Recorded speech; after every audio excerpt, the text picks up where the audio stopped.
Ladies and gentlemen, children of all ages, welcome to our show.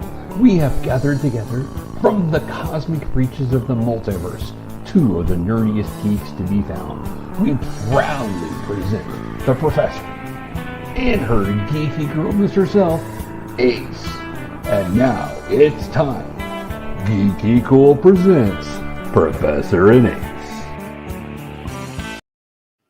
Hey everybody, welcome to GeekyKOOL presents Professor and Ace episode 56.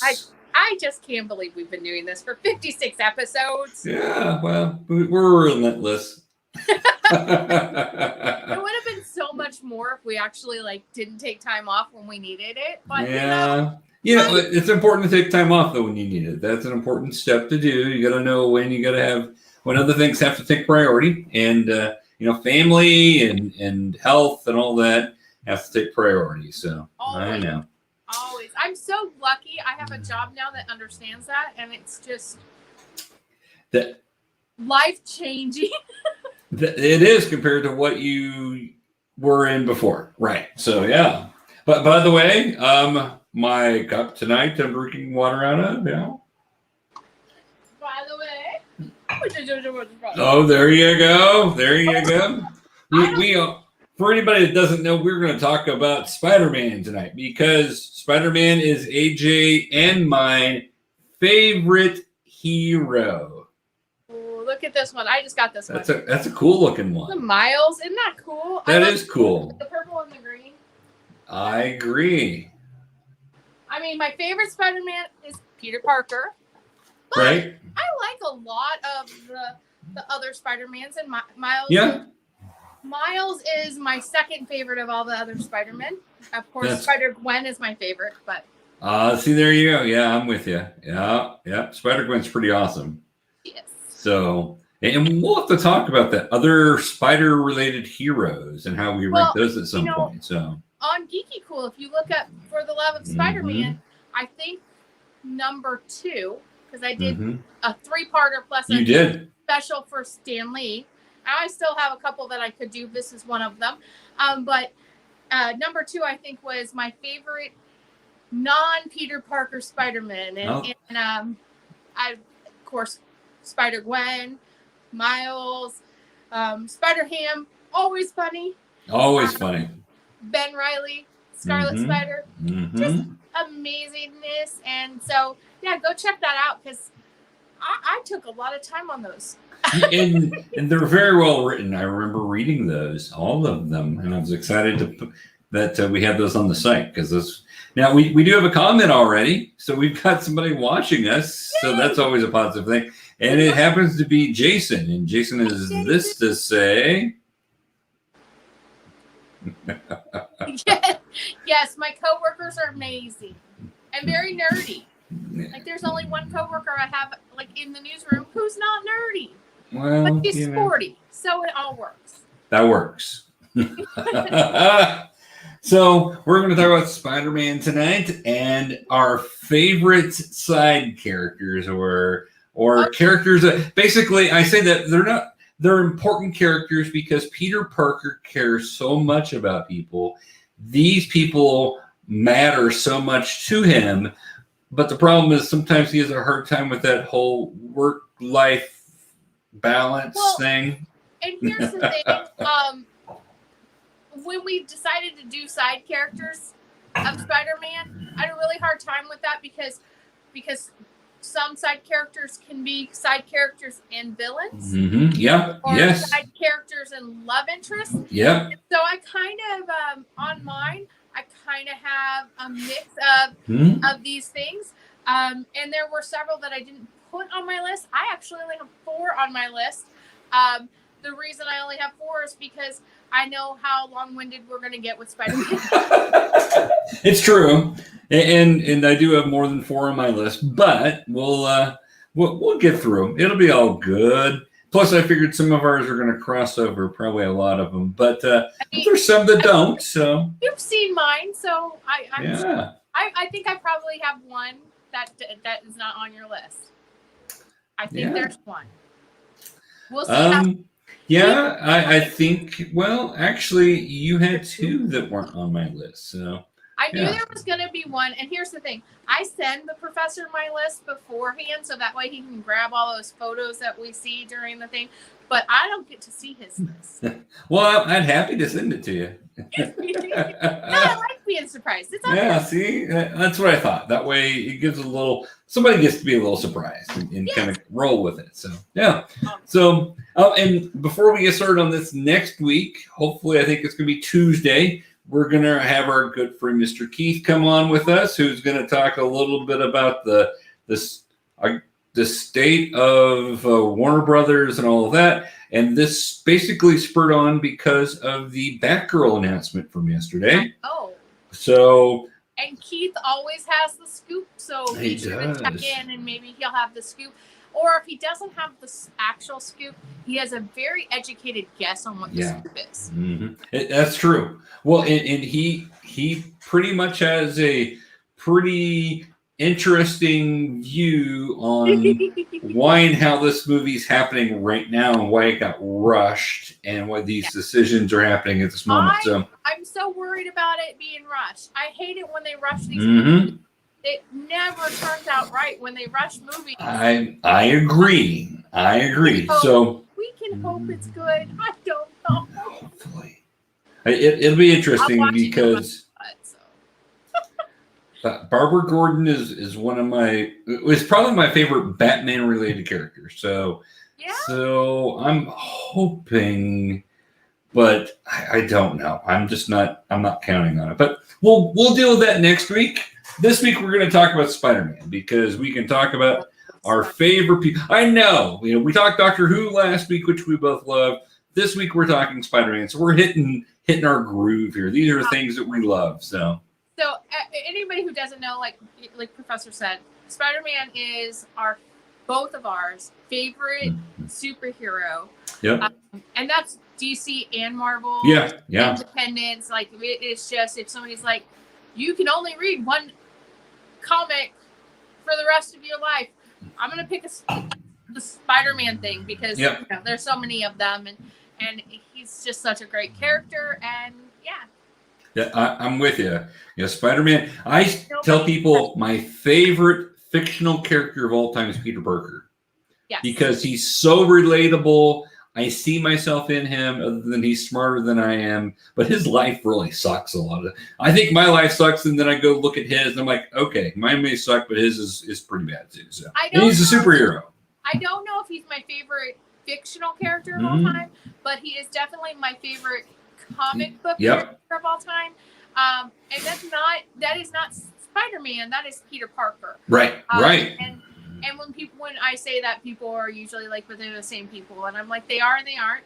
It's kind of Batman and Bruce Wayne, except Bruce Wayne is Batman's mask, and Spider-Man is Peter Parker's mask. Like it's not the same, but because let's face it, Bruce Wayne is really Batman, and he pretends to be Bruce Wayne. Right. Peter Parker is Peter Parker, and he pretends to be Spider-Man. So, right. Exactly. Because he's not cool enough to really be Spider-Man. But that's the beauty of him. Oh, I agree, because I so relate. And for those that are watching that can see behind me, over here, got my picture of Spider-Man on the wall there that was drawn by my good friend George. So let's see here. Oh, look, right there, Spidey. And with all of them. Yeah. That's one of them. I have more. Like, if anybody's looking behind me and you see those walls, that's literally what my whole living room looks like now.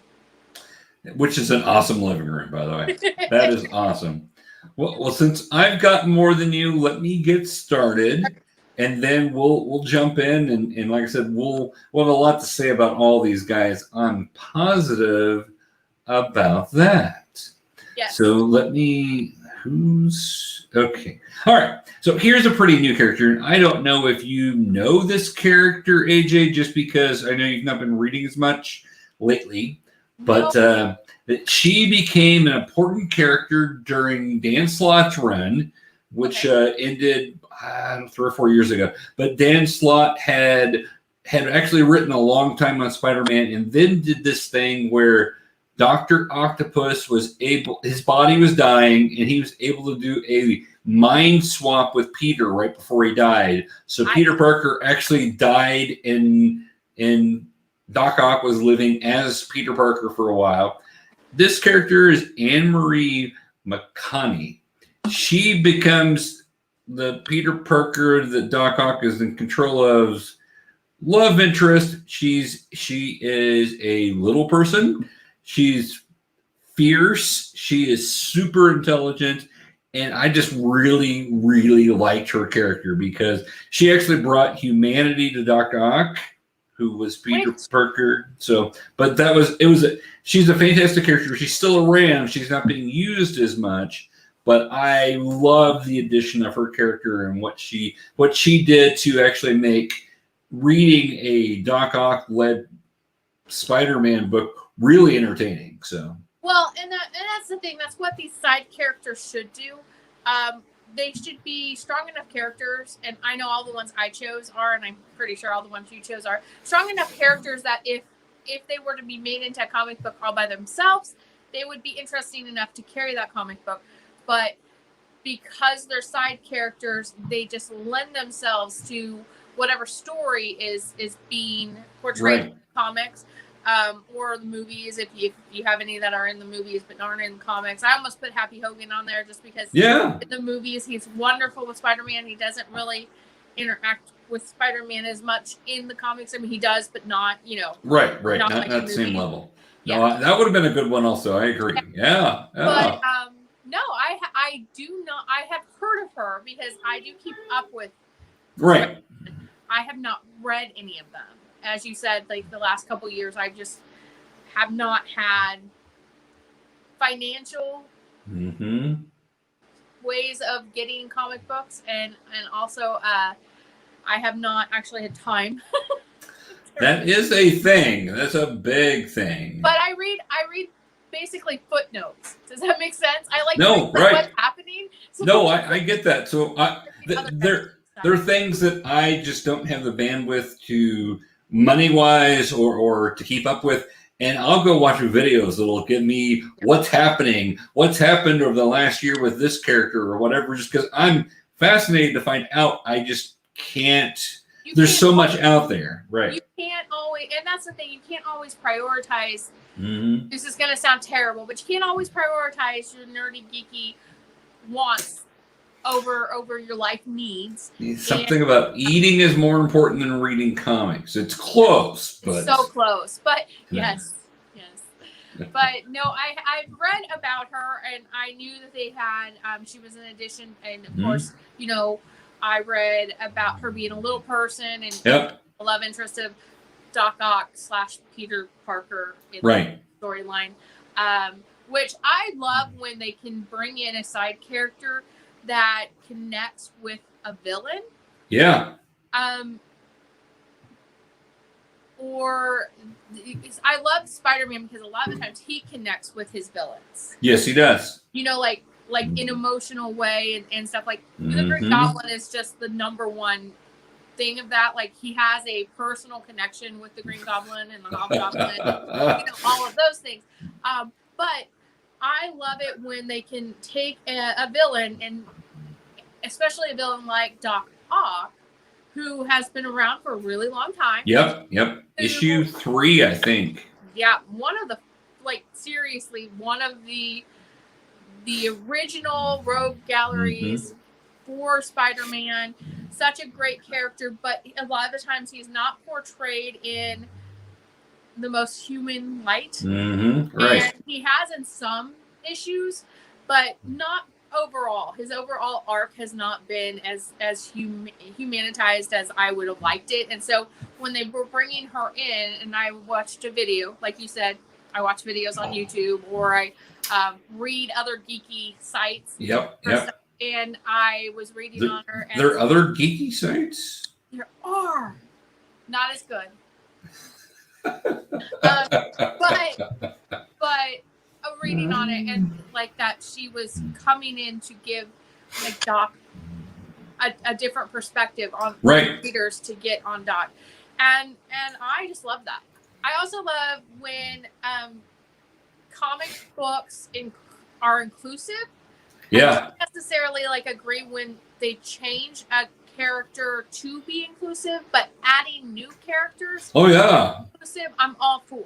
Well, yeah, I'm with you there 100%. Don't. It's one thing if like you're having a character grow. Oh yeah. And this is a kind of a natural thing. That's perfect. If you're just changing it to change it to, I don't like that. But if you're adding new characters, bring them all you want. I'm all cool with it.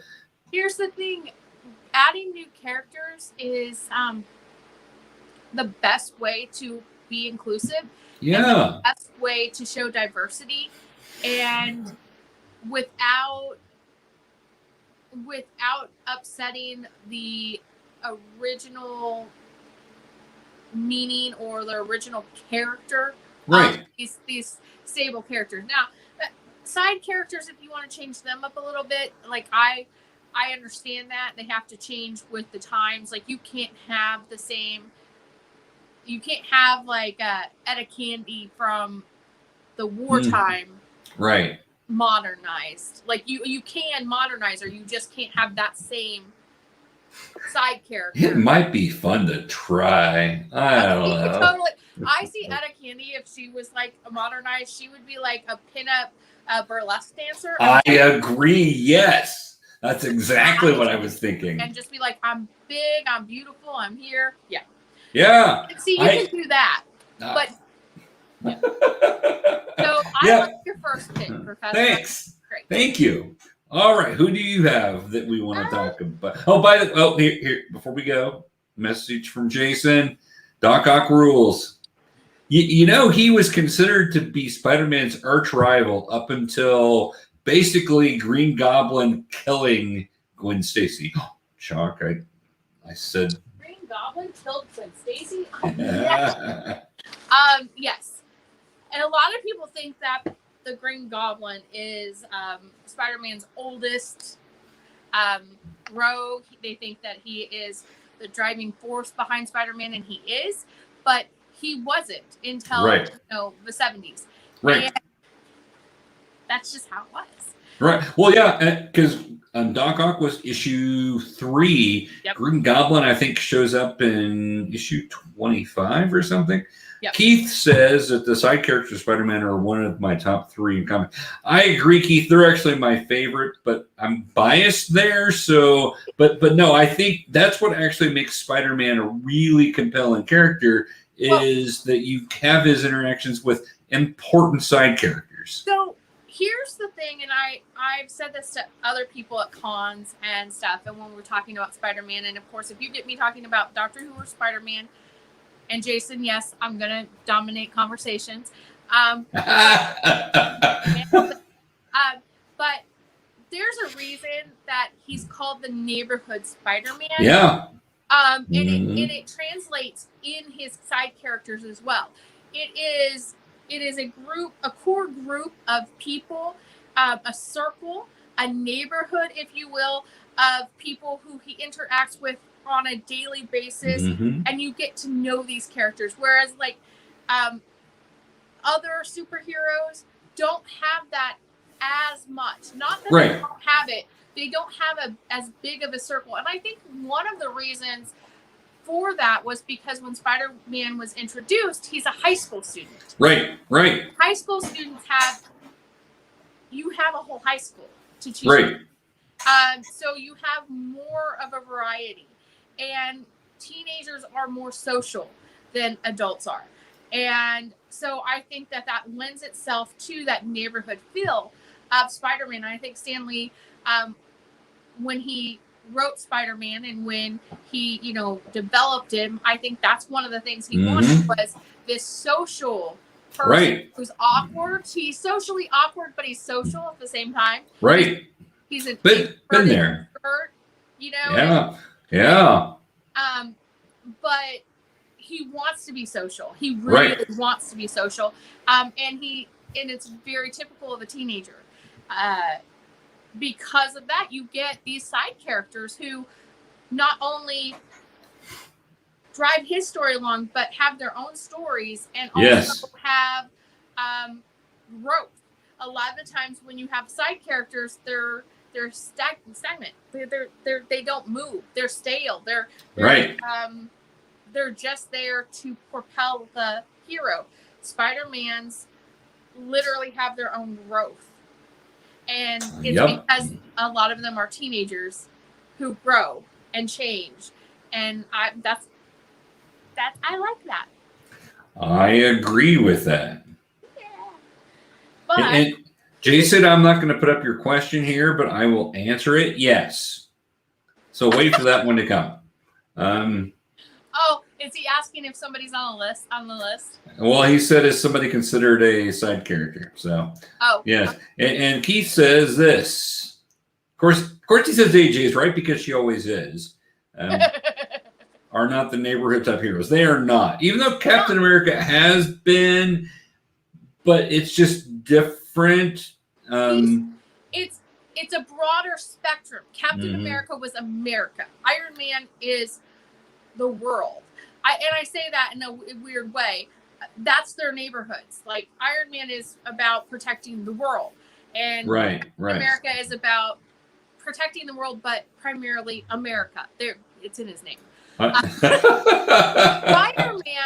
Spider-Man is reluctant in a lot of comics and even in the movies.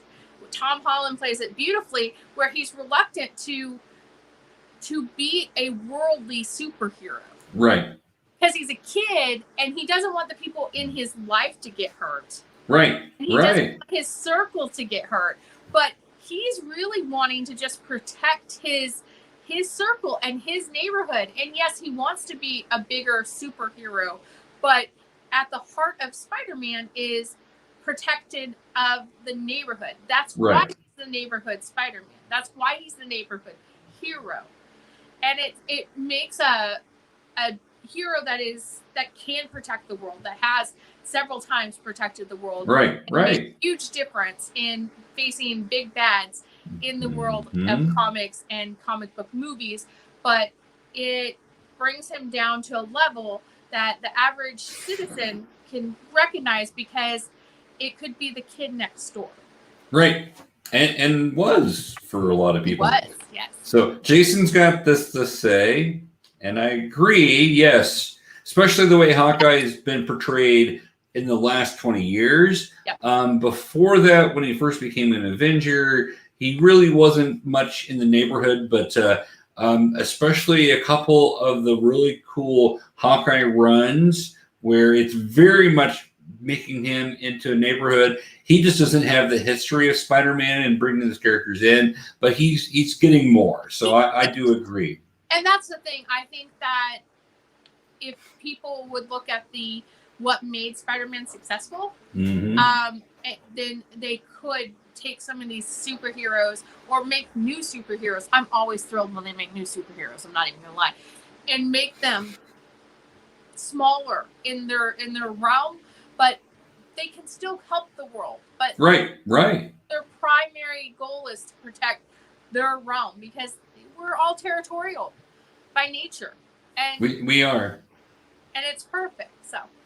So you want Jesse's watching, and she's got this to say, or he. I apologize. I'm not sure, boy or girl with name Jesse. I apologize, Jesse. Sadie Lauren. I'm not sure what that means exactly, Jesse. Maybe they. I don't know. I'm gonna say they. Maybe they are just tagging someone to watch us.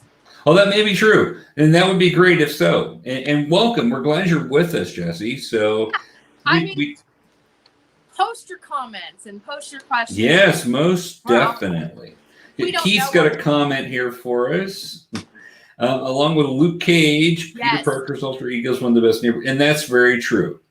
I agree. Luke Cage is probably in my head, the closest to that neighborhood hero after Spider-Man. He's all about his neighborhood. Yes, he understands there's bigger threats out there, but he wants to just protect the ones that are close to him. And yes, he'll protect with the bigger threats, but it's more about I'm protecting my home. And right. He's beautifully written as well. I love Luke Cage. I love a lot of his storylines, and I love that his villains, for the most part, not all of them, but for the most part, are very average type people. Mm-hmm. Right. Who, they have history and they have thoughts and they have feelings, and that's their driving force. And so that's true. I love Luke Cage. I think he's amazing. So I agree with you. I love the Heroes for Hire team up with him and Iron Fist. So Keith also goes on to say Steve Ditko and Stan Lee did an incredible job creating the world of Spider-Man. Agreed with that 100%. Yeah, that this was really their linchpin. Jesse, man, we're getting a lot of comments and we love them, guys. So just keep them up. Jesse says tagging a friend, which we kind of guessed. Oh, and she mentions Ashley. We know Ashley. We love Ashley. So Ashley's amazing. She's a part of GeekyKOOL. I was just talking to Ashley on Messenger, and she sends me her art sometimes, and I'm just like, girl, she's so awesome. She's got great art. So Jason also says, "Because you're running into," and that's true. Yeah. Yes. And that's the great thing. I really appreciate the superheroes that are global or that are countrywide, or I appreciate them, but I love the idea that I could have gone to school with Peter Parker. Right. Or I could, Luke Cage in the barbershop. I could walk back by a barbershop and see somebody like Luke Cage. I love that aspect of them. And I think one of the qualities of Peter Parker is that he's so relatable. He's everyone. Yes, agreed. Well, it even has Spider-Man that way. So Spider-Man's personality is a little different than people. But Spider-Man is definitely a local hero. You see him stop off the local hot dog stand. Right. People see where if you're seeing Iron Man, or if Iron Man rescues you, then there's probably some sort of national big thing going on. Spider-Man rescues you. It's just a day in New York. Spider-Man rescues people from muggers. Right. Rescues people from global attacks. Right. So it's a different thing, and it's a different feel, but they all have such a good place. But yes, and the side characters that Spider-Man has create, like he said, they create this world that's believable. That kid who picks on you in high school but turns out to be your friend. The pretty girl next door who you have a crush on. All these people. Right. Most definitely. Picture yourself in them. And so let's get back to our list. We've got more coming in faster than we can put them up, which is awesome. Again, so Keith goes on to say Ditko and Lee's creation spawned Buffy. Jason says the fact that Peter's awkward around women makes him endearing. And he says Buffy is Peter Parker with slightly better luck. Well, I mean, I don't disagree with that. And Buffy was high school. You can build a community and a localized hero so much easier with a high school hero because they're more social. As adults, we go to work. We have jobs. We have lives. They don't let us talk much at work. And, the boss is always looking at us. And what is going on? I don't know. But no. Well, and that's one of the reasons that Miss Marvel is such a really good, well-written character, because she is really good side characters. Because, again, she's in high school. She brings in all of her friends. And they followed the Spider-Man model perfectly, but she has her own personality, but and powers. But yeah, that's one of the great things. So, but let's get back to our list. You're right.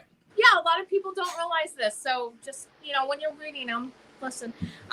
So one of my favorite characters from Spider-Man is an adversary. I won't say he's a villain, because he's not quite a villain. Anti-hero. He's not an anti-hero either, really. He's just like Spider-Man. And of course, I'm talking about J. Jonah Jameson. he is an original.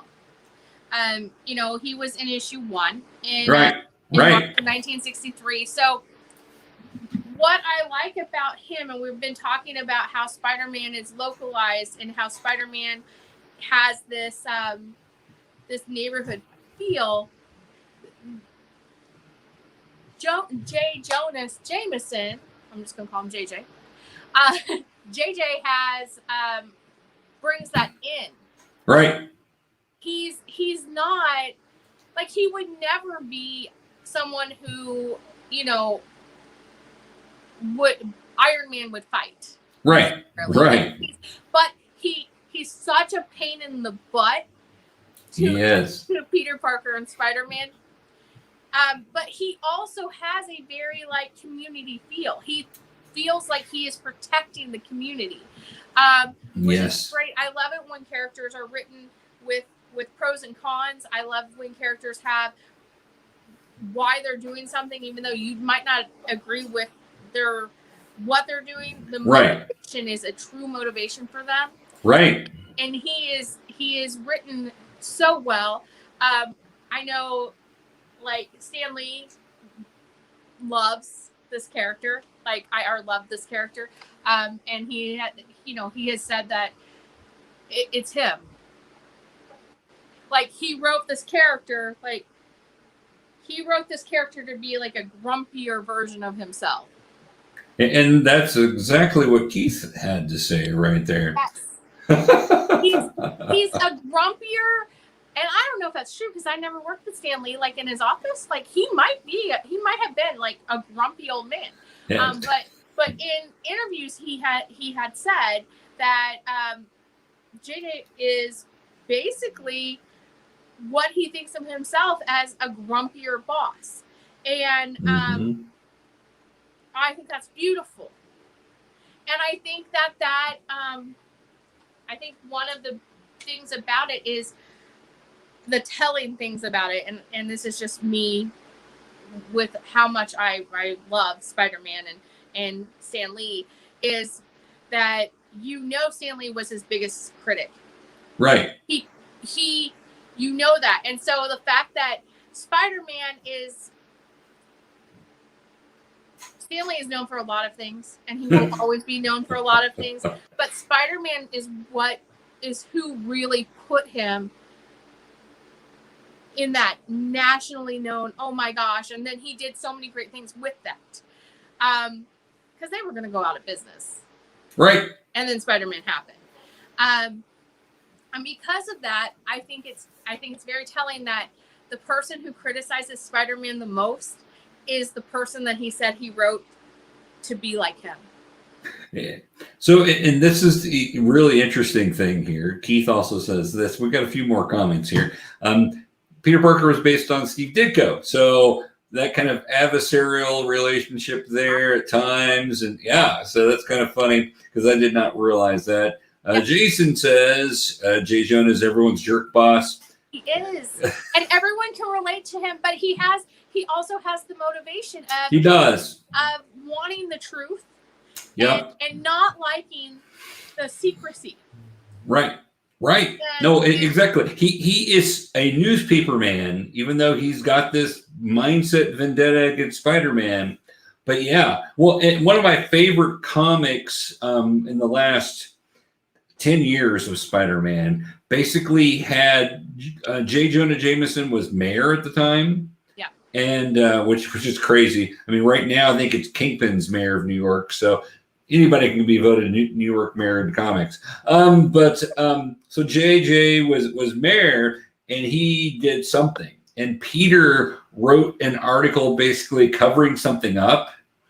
And JJ turns around and fires him from what he's doing, and then basically blackballs him as a member of the press because he didn't stick to the truth, which I loved. That JJ stuck to his principles there. And that's the thing. Like, that's what makes him a great side character. One, he holds himself accountable. Two, he holds everyone else accountable. Yes, he's a jerk. Yes, he's a grumpy old man. But he really is all about finding the truth. Right. And in when there's secrecy, he's like the perfect conspiracy theorist. Yes. Yes. Where he's like, nope, if there's secrets, there's got to be more. It's not just somebody keeping a secret. There's reasons for the secret. And that's a beautifully written character to be an adversary to a young superhero. In Spider-Man 1, you gotta know that was Stan Lee literally saying, I don't know if this comic's gonna work. I love this comic. I think it's a great comic. I love this character. But let's face it, it was a last-ditch effort.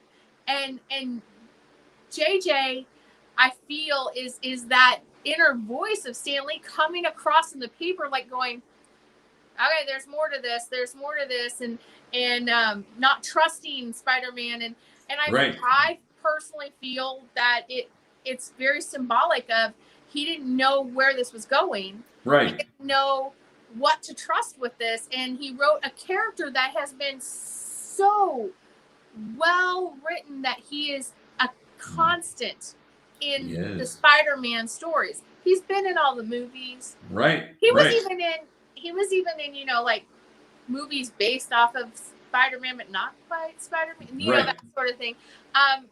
It's just a beautifully written character who translates through time, and that's hard to do. It is. Keith says this also, that how JJ treats Peter is based upon the relationship there, which that's interesting, because know that it could have been Kirby that would have actually been the one to draw Spider-Man, and for whatever reason Stan decided he didn't want that, he wanted Steve and all that. So that, and then of course he's bossing, maybe that he could actually boss Ditko around a lot more than he could Kirby. Kirby's basically, dude, you were a young pup when you came in when I was in the office, so no, you're not doing this crap. I think that JJ has a respect. He might not like it, but deep down, and it comes across in several things. He has a respect for Peter Parker. Right. Not always. He doesn't always like him. But there's an underlining, he thinks that he could do better. Right. And that's like a mentory kind of thing. Mm-hmm. But he's a grouchy old man who is obsessed with the truth. And I love that it was, Ditko and Lee, and that was the dynamic, and knowing that, and if people know that, and they know that this is a last ditch effort to save the comic book company, because it was, and they go back and read Spider-Man #1 with JJ. Mm-hmm. Huge. Right. It lets you know the politics of what was going on in their minds. I agree. Right on. Sometimes I'm insightful. You're always insightful. Ashley says this. So, hey, Ashley, glad you're watching, girl.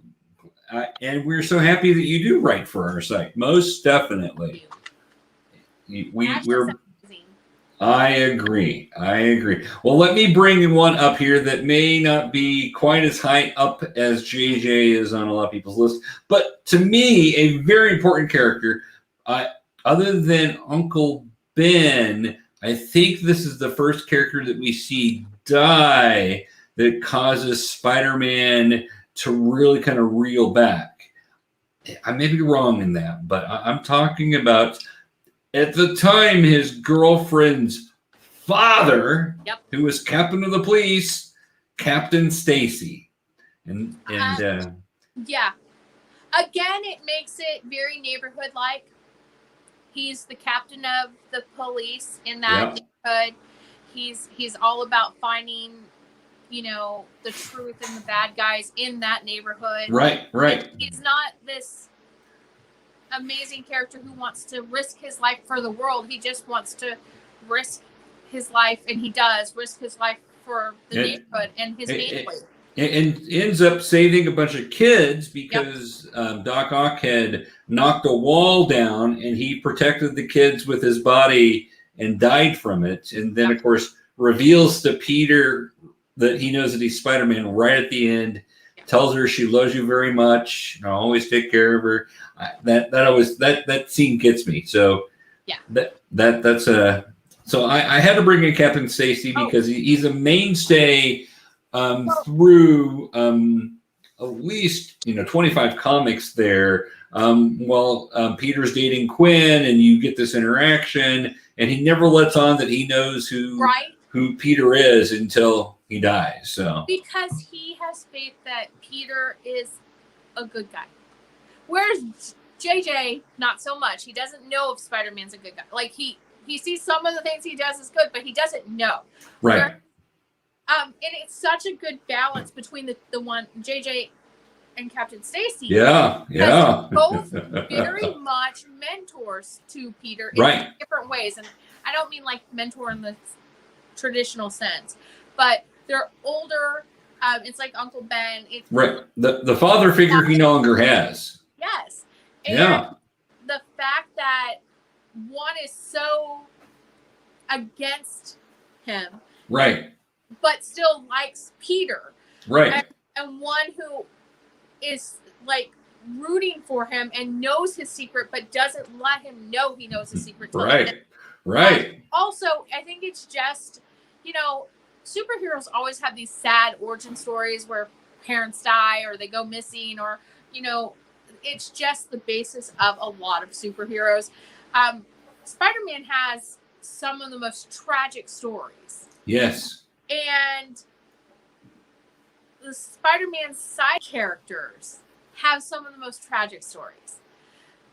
That is humanity. That is what we face every day in our neck of the woods, in our lives.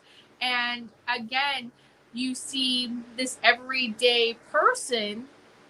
Yes, he was a police captain. Yes, he it's not like he's just like a grocery store manager or whatever, risking his life, which is still an amazing thing. But you see an everyday person, a father risking his life to save someone. And I think that without his sacrifice, that Spider-Man, I think his sacrifice helped Spider-Man push him forward into realizing, yes, I'm doing the right thing to help people. Someone I really admire just died helping people. Right. And encouraging them with his final words there. Yeah. So, and that's I love that pick. That's a good pick, Larry. Thanks. Well, occasionally, You're good. So Jason's got this to say. Says that you and JJ both have a passion for the truth. I do not disagrey with that. I don't either. I love the truth, and I love finding the truth, and I don't know if I'm as grouchy. Hopefully not. Day at work, Jason would be able to tell you way more. But I do have a respect for the truth, and I understand, and I think that's the thing, is I understand where JJ's coming from. Right. And I think that most people would. I think that most people, if you saw a masked man walking around your neighborhood, swinging from building to building, saving people, yes, but you don't know him. You don't know about him.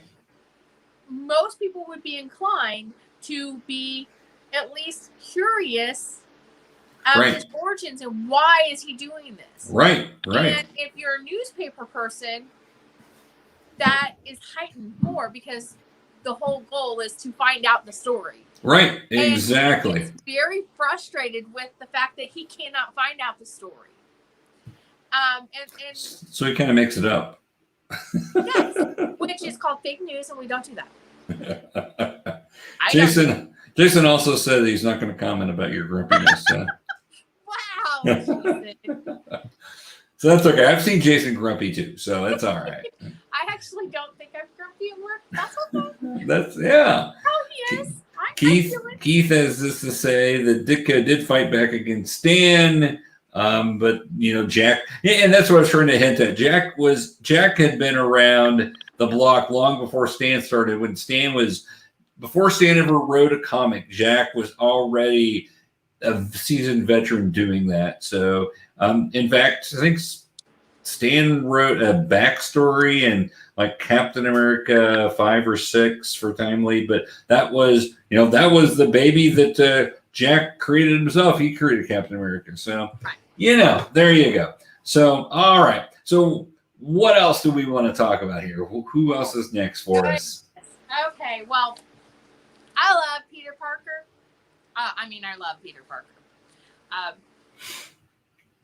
But I love Miles Morales. Yep. And we didn't specify that it was going to be Peter Parker's side character. That's true.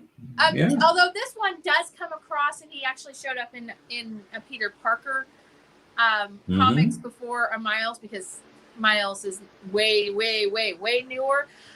But he's Shpoo's favorite. I just want to throw that out there in case Shpoo is listening. He is Shpoo's favorite. When I asked him his favorite side character, this was just off the tongue. And right. Of course, that's Aaron Davis. That's the Prowler. It's Miles Morales' uncle. Right. And this is who I thought you were talking about earlier when you said he's not really a bad guy. Oh, yeah. Because he's sort of a bad guy, but he's also can be an anti-hero and he can be a good guy. And here's the thing about it. He's a bad guy who loves his family. Right. He has no qualms. Again, neighborhood-ish, circle-ish, protect your own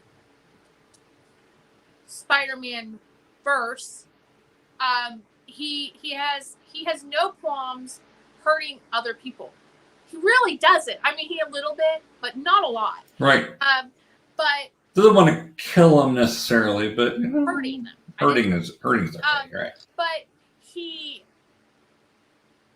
loves his family. Mm-hmm. He is the black sheep of his family, and he loves his nephew very much, and he would protect his nephew, and has in several comics and several things. But he's such a good character because he's the character that everybody has that person in their life who has made horrible decisions. Their heart is good, but they make the worst choices for their life. Right. And they make choices that are hurting them and hurting the ones they love, but that that's not their intent in it. Right. And this is him. Right. That's true. This is the character that was written to portray that. He's just a flawed man. Right. Who has superpowers. Right. And so is Spider-Man. So is Miles. So is Peter Parker. They're all flawed. Very flawed. But it's this thing that you see in when he was raised and where he was raised, and his brother went one way and he went the other.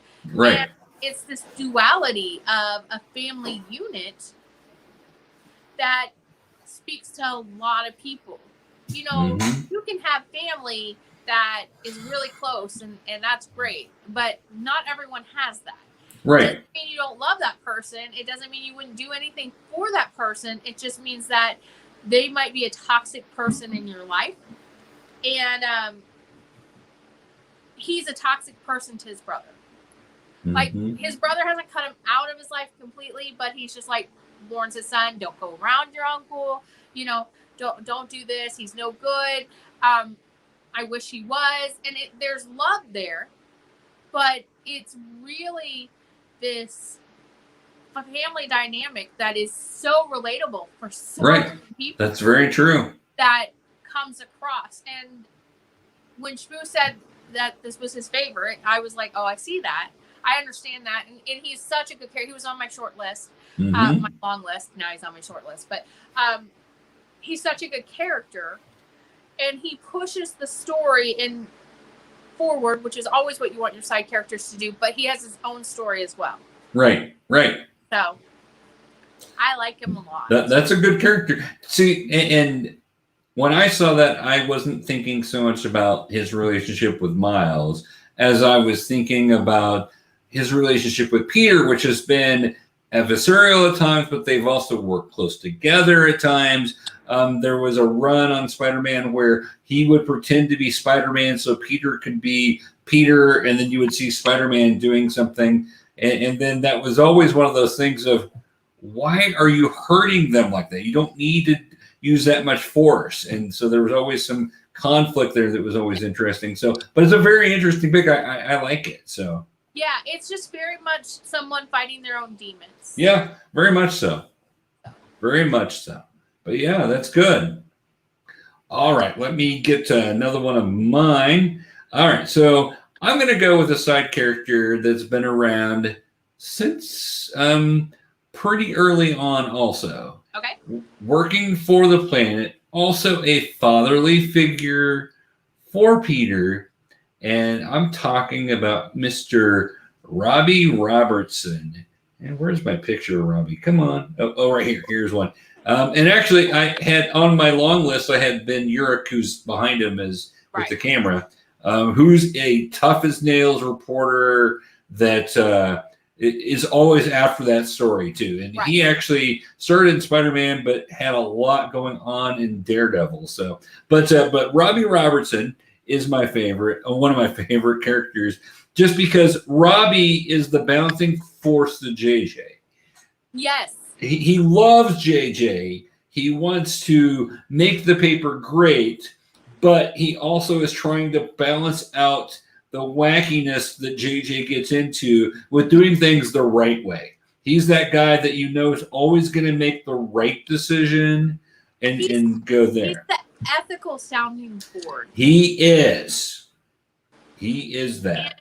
And he also wants the truth, but he has a better plan to get it. He does. Has a it's kind of like, you know, the old saying, you gather more flies with honey. Yeah, exactly. He has a kindness about him that JJ doesn't. JJ has this harshness about him. He does. And no, he was on my long list as well. I thought JJ had to put JJ on there. Well, yeah, JJ has to go on there. And JJ was higher up my list than Robbie, but I wanted to highlight Robbie because Robbie's and Robbie being a black character in comics who was not just some sort of throwaway character, but also somebody who was actually a mentor to a white superhero character. But Robbie has, you know, Robbie's heart makes the Daily Bugle important. Yes. So he's not the driving force behind it, but he is the heart of it. I agree. He's the compassion that comes through. He is. And for Peter, in his life, in the way that his life has played out, there's, you know, so much trauma that you can't have characters that are all JJ's. Right. You have to balance it out. And I'm so glad my life doesn't have all JJ's. I've had them. I don't know. I've had some, but you want to show that that opposite, right? And that they're both close to the same age, and they both have the same occupation-ish. You know, like one's a little higher on the ladder than the other one, but they're both very much in there, and they're both mentors in different ways. Yes. I don't think that Peter would survive without the compassion, but I also think that JJ pushes Peter in a way that Robbie couldn't. Right, that's true. So, and I'm not talking Spider-Man at this point. I'm talking about Peter Parker. Right. His career choice and his drive and all this stuff. I think that you have to have that. And a lot of times in life, I think it's one person who does that. But I love that they split it into two people. Right. And gave you exact opposites of how you can do that with somebody. Opposite parts of the personality there, right? It is. Yeah. And I do agree with you on when he was written into it and how he was written into it, and just the fact that the diversity that was there, and that he wasn't just a throwaway character, right, was very much, an important part. Right. Right. Keywords lately in the world, in the country, are diversity and inclusivity and all of these things, and for some reason I think that they've taken on this badge of not meaning what they actually should mean. Right. It's stuff like this that reminds us that those are things that are good. Right. I know that. Yes. Depending on who's discussing it and what part they're discussing, they throw these words around that are not necessarily what they're meant to be. And those are words that are thrown around. But when we talk about the history of comic books, and we've talked about it, Keith's been on here and we've talked about it, you and I've talked about it, and just these characters that are driving forces to this equality. X-Men is a perfect example of it, because they're literally mutants, all of them, and they're trying to get their equality through.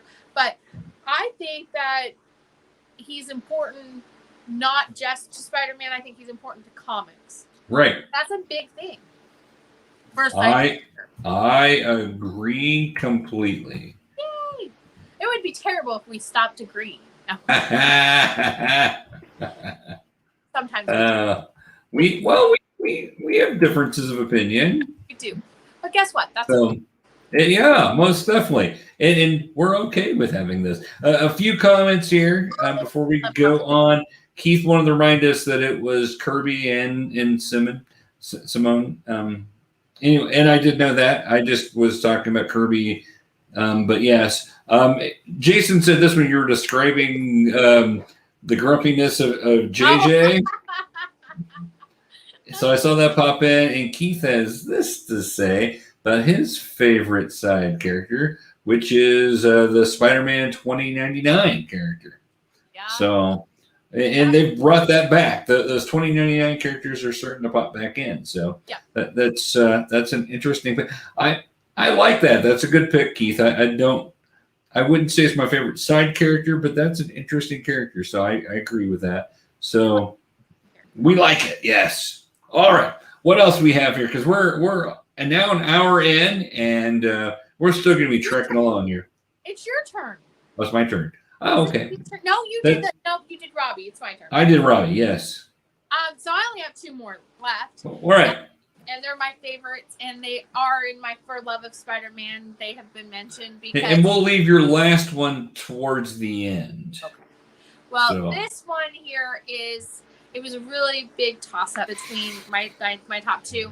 I love Ben Reilly. Mm-hmm. I love it when I say Ben Reilly and people are like, I don't even know who that is. And I'm like, I get frustrated with them. But it's the Scarlet Spider. But here's the thing about Ben Reilly. He's a clone of Peter Parker. Or is he the original? Exactly. I know. He was Peter Parker. He believed himself to be Peter Parker. He lived his life as Peter Parker. There are theories that he is the original Peter Parker, and then the one that took over is not the original Peter Parker. But what I love about Ben is he went from being Peter Parker to being his own person. Right. His history is Peter's history, but he adds to it. He adds to it. Right. It's different. Right. Yes. I love that Ben chose his life. He makes his own, and he owns his choices. Right. I think that makes him a compelling character. A lot of times I feel like he owns his choices more than Peter does. Like, he recognizes the things that he does, and yes, he might do something that is wrong, but he recognizes and takes ownership of that, like right away most of the time. Not all the time, but most of the time. And I just love the fact that they took someone who could have been and was a villain, but was an unwilling pawn in somebody else's game. Right. And turned him into someone who I would not be unhappy if he took over for Spider-Man. And that's a big statement. That is actually something that appears to be happening now. So that's I love Peter Parker. You know that. And Peter Parker and Spider-Man are my dream superhero. Like I love the awkwardness of Peter Parker. I love the geekiness, the brains of Peter Parker. I love you never know what he's going to say because he's so awkward. I love that he loves his family and he loves his area and he loves the area he lives in. He has compassion but he's also scared. He's not fearless. And he's fallible. Right. About that. That's my favorite part of Peter Parker. And Ben Reilly has all of that except for he's a little less scared. Right. He's a little bit more fearless. I wouldn't be happy in a world without Peter Parker. I wouldn't.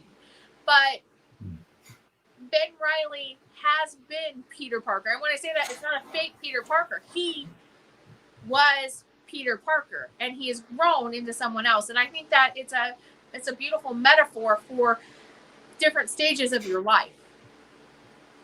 You're still the same person. At the core, he's still a Peter Parker clone. Right. But he's chosen different paths that have led him to a different reality and a different life. So kind of like on Loki, where everything's branching differently, but you're actually living the same one there. So yeah. So let me throw this up here for people to see if people don't know. Spider-Man 75 is coming up soon. I think it's September or October. We get to have, now looks a little different here, but this is Ben Reilly along with Peter on this comic book issue that they're actually going to team up again.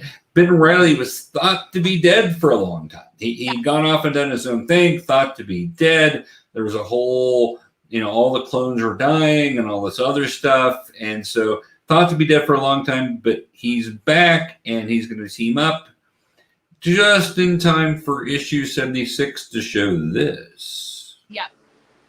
So the hot rumor is that Peter's going to die.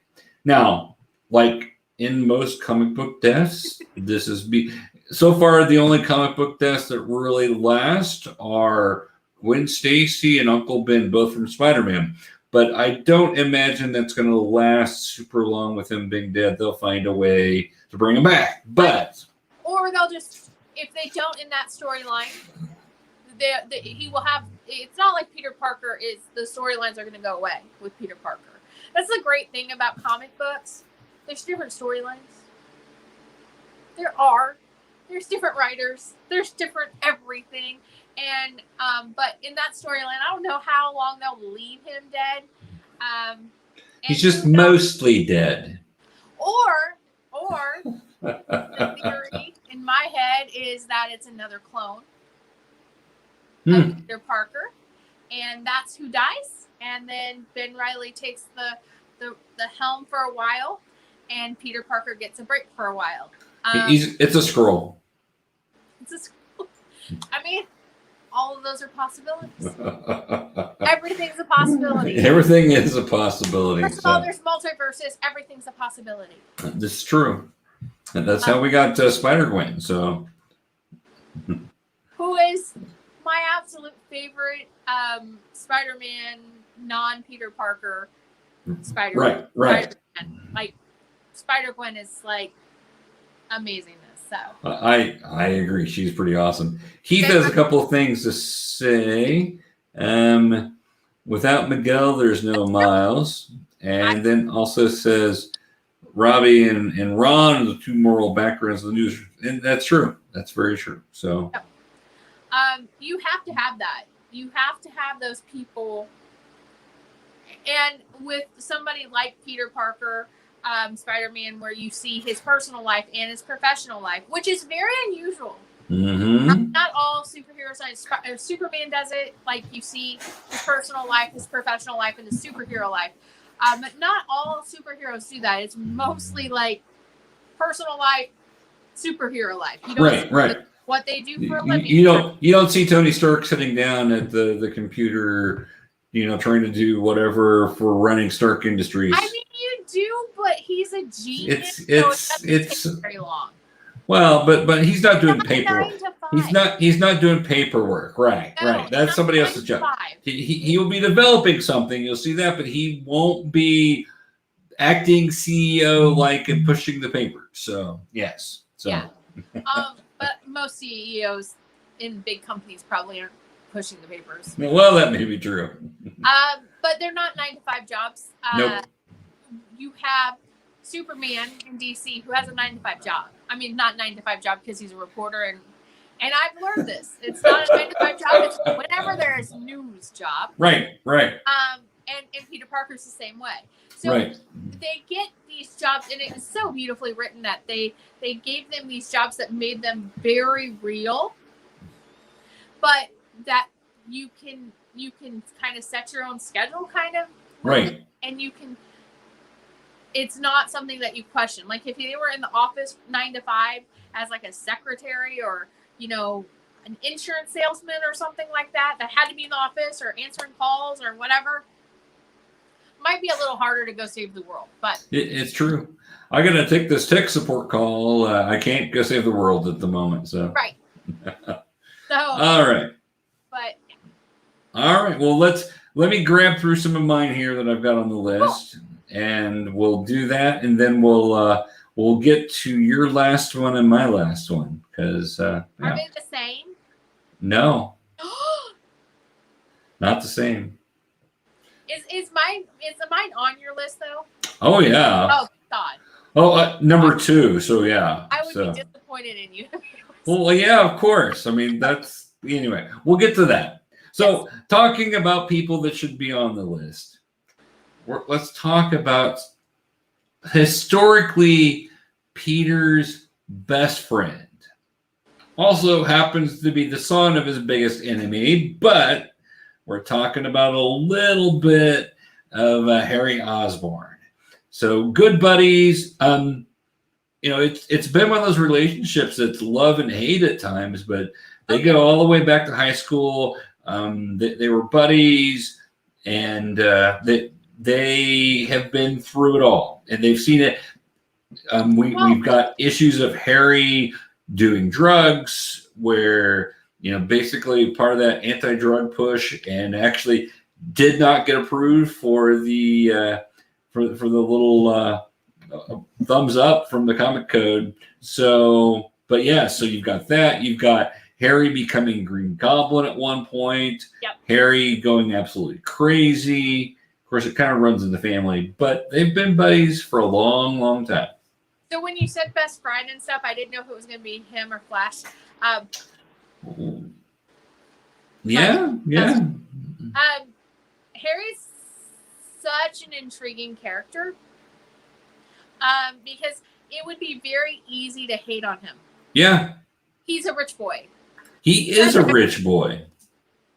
But honestly, did not get treated that well in high school, which is interesting. Because nowadays, he would get preferred treatment because he is a rich boy, at least in a lot of schools, where he didn't get that. He actually struggled socially. But that's because of his personality. Well, that's well, I'm not lying. No, right. Well, and he's very much. I always say he's very much like Peter Parker in his awkwardness and his social anxiety that he has, and even more than Peter. It's probably because he has a little insanity in his family. Yeah, a little bit. But he's such a good person to play off of Peter's awkwardness. Yes. Makes Peter feel like less awkward. He's also very suave in a weird way. Yes, he is. Yes. So it's like you see this awkward kid who, you know, could very much be like Peter, where he stumbles on his words with women and stuff like that, but he doesn't quite do that. Like, the girls really like him. I mean, in one version, you know, him and Gwen have kids. Like, he's such this intriguing character to be friends with Peter Parker. Who lives in Queens and can barely make the rent. Peter has to work news. He has to work the newsroom to be able, just so Aunt May can pay the rent every month. And then you've got the rich kid who doesn't have a worry in the world with money. But he has, and I think what is great about him is that so many times growing up, you know, like when you see all these rich kids, if you grew up poor, like I know both of us did, and you see all these rich kids getting like cars bought for them, or you know, it's real easy to go, oh well, they have everything. Right. He gives you this reminder that just because what you see on the outside going on is not necessarily what's going on at home. That's so true. And that people struggle with all kinds of things, whether they have money or not. Right. And mental health is one of those things that a lot of people struggle with, or the mental health of a parent or a loved one or somebody in the house. And I think that before, you know, the buzzwords of like PTSD and and childhood trauma, like, yes, they were known when he was written and stuff, but it wasn't something that we discussed as a nation, as a society, nearly what we do now. Right. Which is a good thing that we're discussing these things. But I think that childhood abuse is not always like physical abuse. It is mental abuse sometimes. And he showed people that. And that just because your family's rich doesn't mean that you don't go through these things. He also has this capacity to love in a way that is very reminiscent of Peter Parker. Right. But he does. And he, you know, where Peter is missing Uncle Ben and all that, and then also missing his parents from before, Harry's got this detached father who's emotionally not there and abusive, like abusive. like emotionally abusive and neglective. Yeah. And yeah. So like, it's really interesting because you can go into this saying Harry has everything, Peter has nothing. Right. But then if you look at Aunt May with Peter has everything. And Harry has nothing. And this is why Harry is drawn to Peter Parker. They're very much of the same mold with just different environments. Very much so. And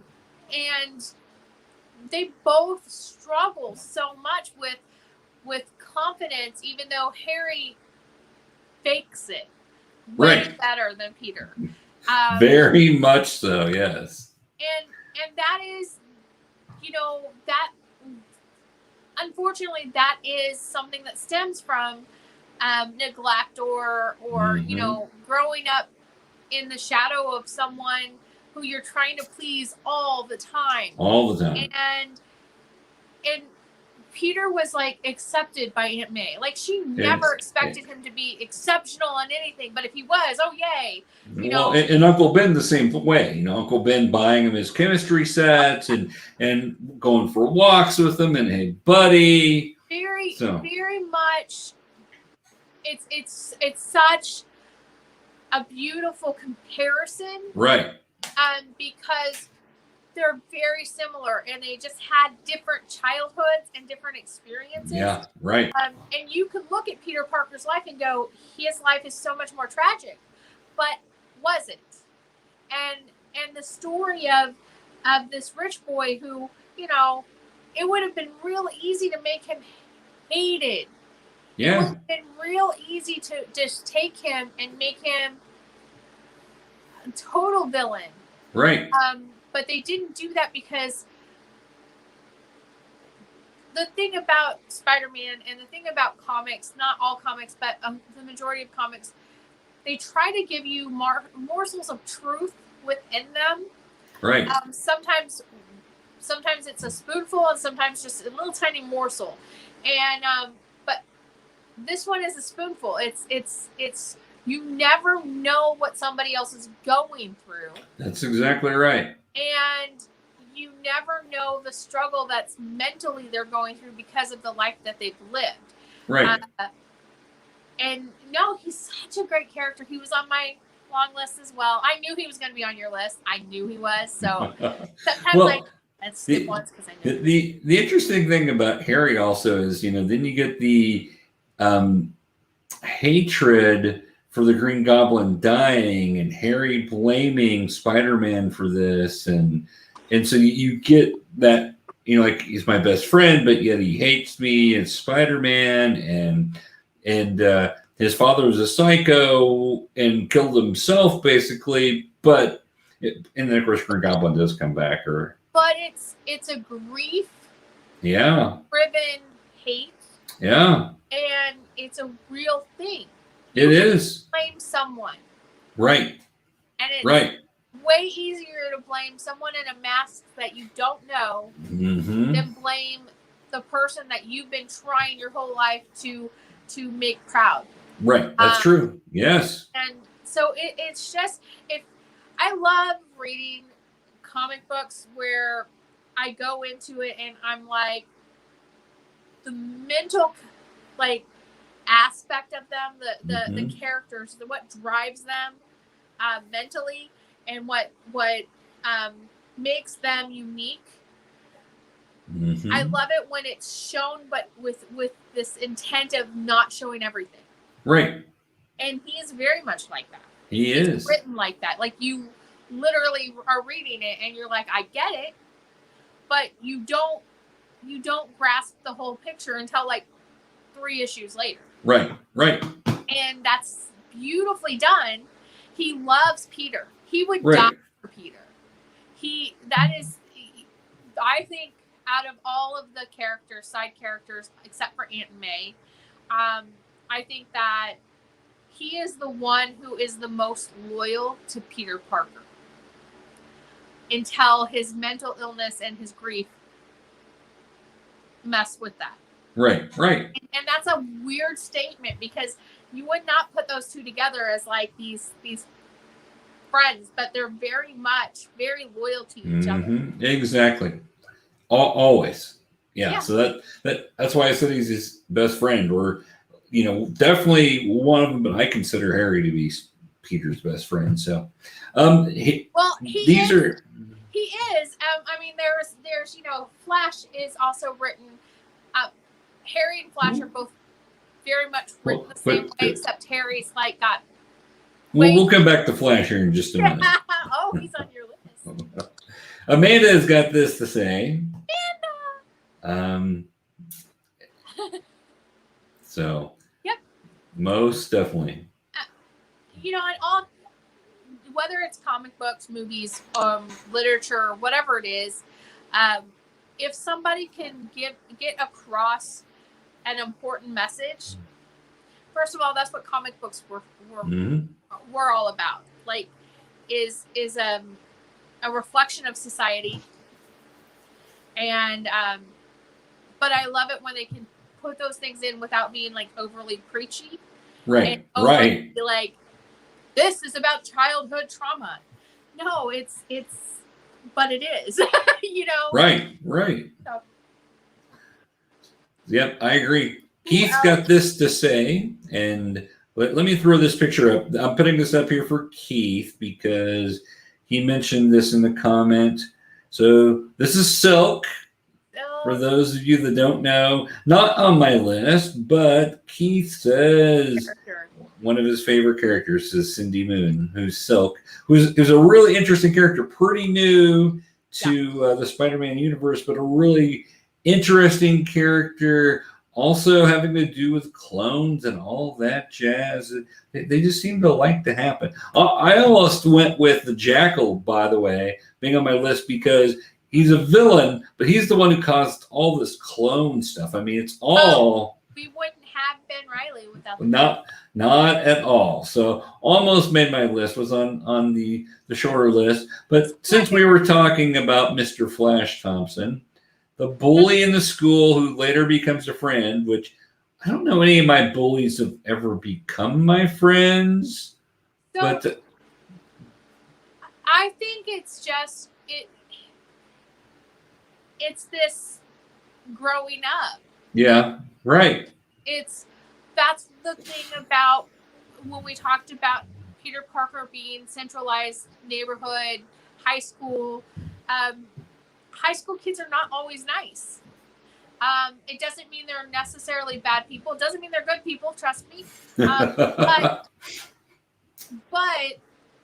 just because you do stupid, mean things when you're a kid, when you start realizing that in yourself and you want to change, I think that Flash is such a good example that people can change. Yes, I agree. So he's a good one. The interesting thing with Flash, because Flash, as much as he gave Peter just a horrible time constantly, doing the full-on bully thing constantly to him, being the jock who's picking on the nerdy kid, all that.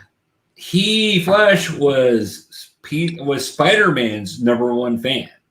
So you've got that dual relationship where you've got, I really, can't stand this, but then he's also leading the Spider-Man fan club. So you've got that, which is an interesting dichotomy. As they get off into college, they actually learn how to deal with each other and become friends. And then Flash goes off to join the army and goes and serves the country, comes back with his legs gone, and then becomes part of a special unit with Venom at the time, where Venom was a good guy, and becomes very much what he'd always been hoping for. He basically became Spider-Man, but more of a military point of view, and recently in the comics died. Now, again, people don't die permanently in the comics. It's always mostly dead, except there have been a few.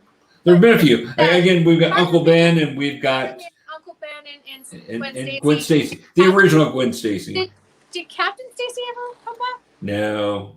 Yeah, there've been clones of them, so yeah, you're right. So Captain Stacy also. So we've got Flash. I thought Flash is a very important character, especially when you're talking side characters. I mean, because he basically is the motivating force for Peter in high school, as far as the Peter Parker part. That you've got this bully who and I think you probably had some experiences like this also. But I dealt with bullies growing up.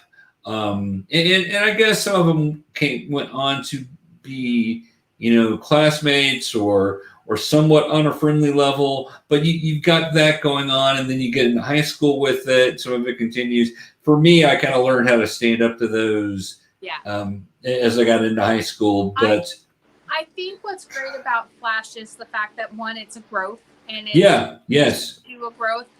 It shows that just because somebody is one way, also that they aren't always going to be that way. Yes.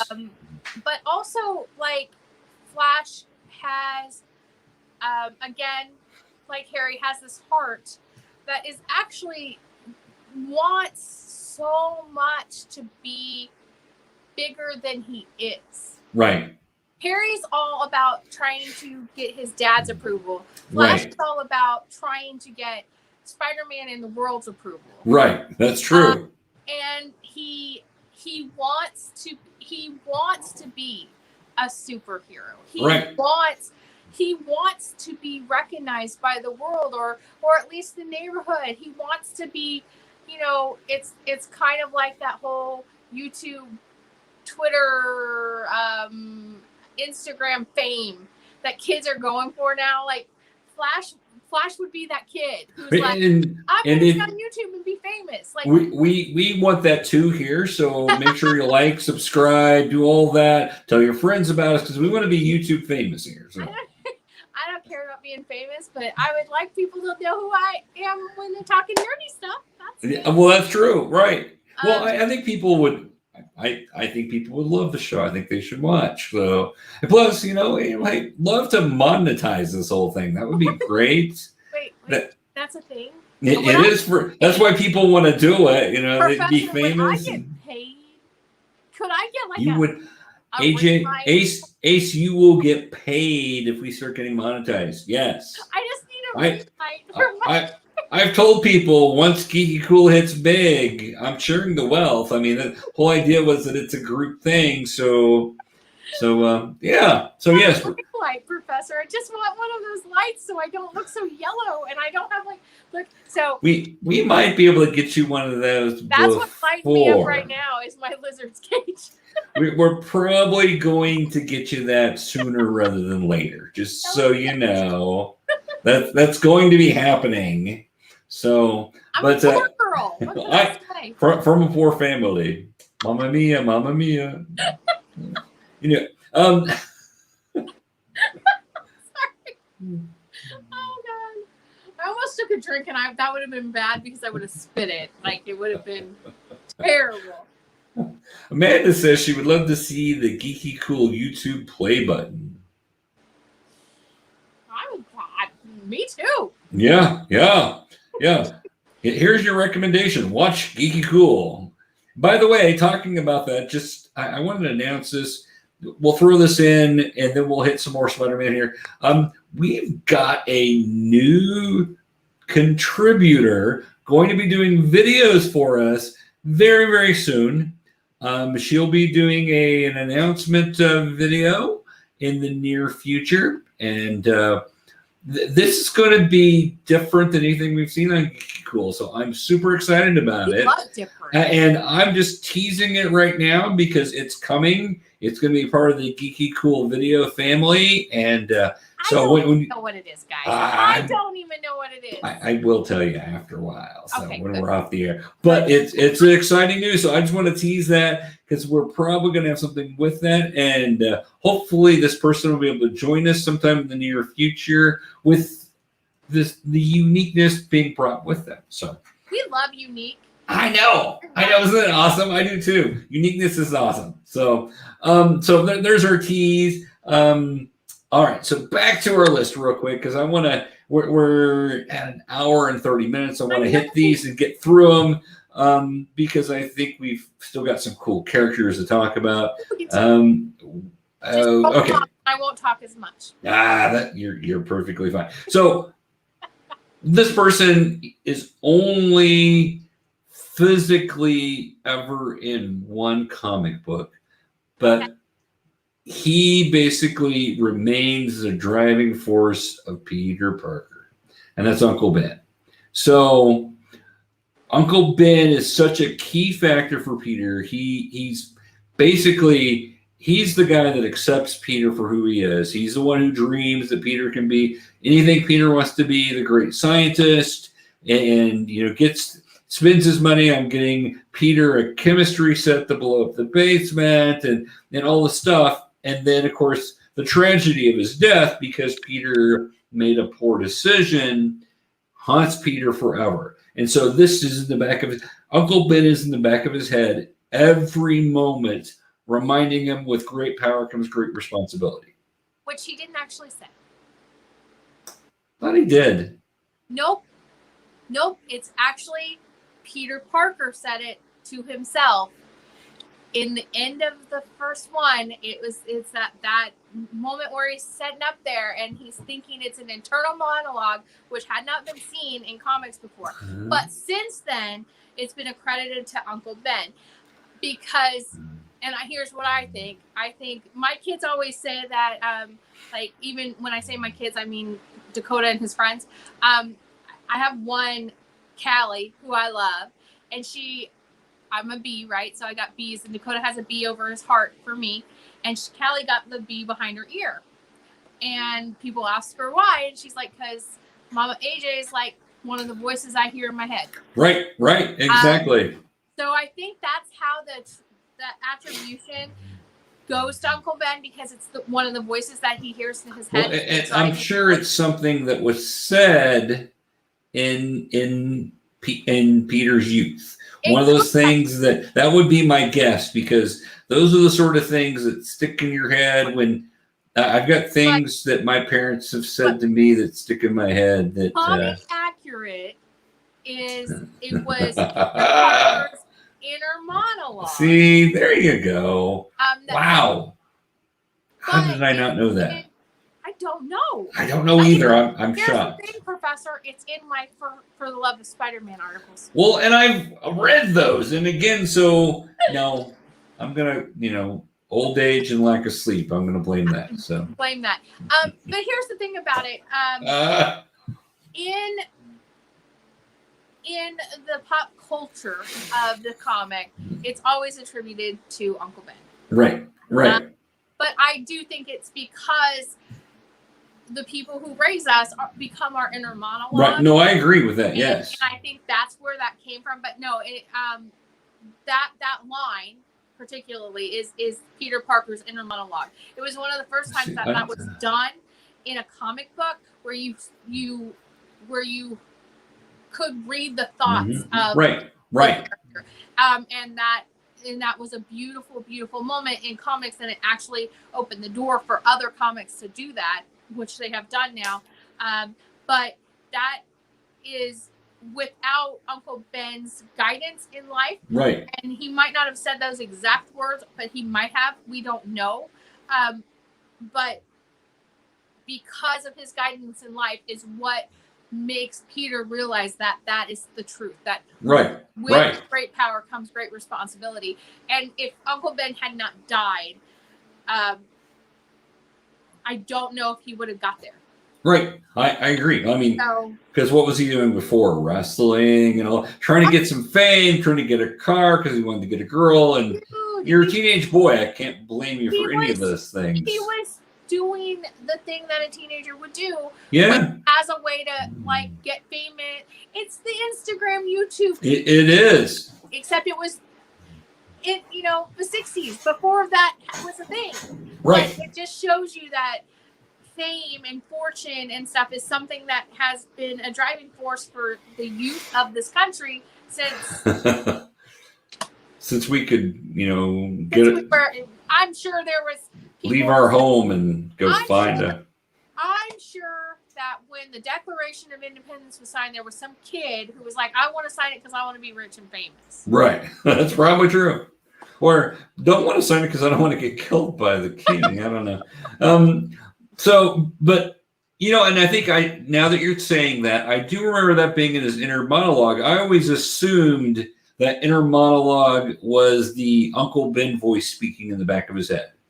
So that's what I always assumed when I read that. Never specified, but I really do think that's where that preconception of that came to, and that now pop culture myth of that. I think that's where it came from, but technically, it was Peter Parker's own inner monologue. And I think in the comics they've actually addressed that it's something Uncle Ben have said. So. But I go old school. Hey, I'm all right with old school Peter Parker, old school Spider-Man, because those are some of my favorite. Talking old school, let's hit our next character because she's right next to Uncle Ben for a reason. It's Aunt May. Right. The woman who has loved and fixed wheat pancakes, which I'm not exactly sure what those are, for Peter for years, even when he failed and came back and lived with her when she didn't have any money and all this other stuff. I mean, he loves her more than anybody alive, even his love interest, and she's this important. He was willing to make a deal with the devil, literally, to save her life. So she is the foundation of everything that he is. Right. is more than a mother figure because it's kind of like the whole like when people are adopted and they're like they chose you. Right. She chose to love him in the way she did, and not only like as Peter Parker, but later when she finds out he's Spider-Man, she still is very fierce in her love for him. Right. And very accepting of it, like and here's another thought that I've always thought was interesting is they make it very clear that Peter's father and Uncle Ben were brothers. Yes. So Aunt May's not even related by blood. She married into this kid that she ended up helping raise.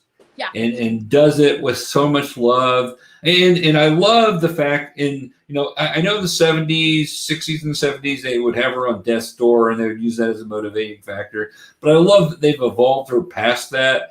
That she goes and volunteers at the homeless shelters. She's a giving person with everything she does. And she's done that for years. There's been different things she's done. But that's one of the things that I love about her character is not only does she love Peter, she loves people. She's trying to take care of people. She really is that mother figure. Well, and here's the thing. She is the foundation for the community. Right. Yes. Which is a that's huge true. statement. Without her, Peter wouldn't have the love for the community. That's true. You're right. And she is constantly trying to show him that there's good, more good than bad. Right. And and that's a hard thing for a superhero who sees all this bad. Right. And for a superhero who has gone through all the things that Peter's gone through and lost the people that he's lost, it's a very hard thing to hold on to hope. But the thing with Aunt May is she holds on to hope, and she's been through the same things as Peter, probably more because, she's lived a lot longer. Right. But without her foundation, Peter, like if Uncle Ben is the voice in his head, then Aunt May is the driving force for his compassion. Right. I agree. And it's this uniqueness of I was so grateful when I started reading Spider-Man when I was little because it showed me that not everyone who loves you has to be, your mom, your dad. It can be, that's true. Somebody in an extended family or somebody who, like you said, is not actually blood related to Peter, but she loves him fiercely. Right, she does. You said he, made a deal with the devil for her. She would have done that tenfold. Right. And it's like he's always trying to deserve her love. Right. But not in the way Harry with his dad. Right. No. Because she has unconditional love for him and he knows it. But he's always trying. It's that person in your life that you're always like, I want to make them proud. Right. Exactly. It's more about being proud. Right. I don't want to disappoint them. They're going to love me no matter what, but I want to show them because of that.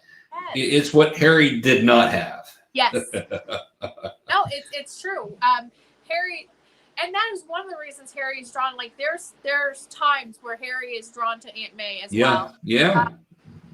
Because of her compassion and because of her motherliness, but without she's not weak.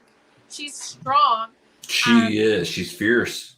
She has this gumption, like this internal gumption that just shows strength, but with compassion and strength with empathy. Right. And that's what Peter Parker doesn't always achieve that, but he's always striving to do that. And I think always striving to be like Aunt May. No, I agree with that completely. He wants to remember Uncle Ben and he wants to make Uncle Ben proud, but he wants to be like Aunt May. Right. I've got to be a hero because Uncle Ben's voice in my head, but I've got to be a hero with compassion Yeah. and understand that I can't just go out and take somebody down without realizing there's more to their situation than I know. So yes, yeah, it may gives him his empathy. yeah, I agree. So and that's what makes him a good superhero. Is not just like he cares. He cares a lot. So yeah, all right. So let's get to your number one and talk about this character. If you guys have not guessed who my number one is and who Larry's number two was, then you guys don't know me very well. Hold on just a minute. Now, this is her in, spider form. Gwen Stacy. There's many reasons that Gwen Stacy is my number one pick. If we're just going off of Peter Parker's life, Gwen Stacy is the moment that her death is the moment that Peter Parker, to me, became the most human superhero there is. Yes. Her dad dying was one thing. Uncle Ben dying was one thing. Those are mentors. They're older. First of all, they're older. It's kind of like that whole story that my mom used to say is you expect your parents to die. You never expect your contemporaries or your children to die. Right. When they killed off Gwen Stacy, it was a huge thing. Right. Never happened before. Never happened before. A love interest not only gets like killed off, like sometimes they, you could maybe kill them off the pages, but gets killed off, and gets killed off in a way that it's partially the superhero's fault. Yeah. Not that it's completely the superhero's fault. Right. But it could be viewed as partially his fault. Now, in his head, it's all his fault. Right. And the guilt and the pain that Gwen's death caused Peter Parker is what makes him a fallible human superhero. And this is something, it's kind of like that internal monologue that Stanley beautifully did with him. This is something that we really hadn't seen in comic books. Right. Yes, they lose people. Do they lose the current love interest of their life? No. Not in superhero comics.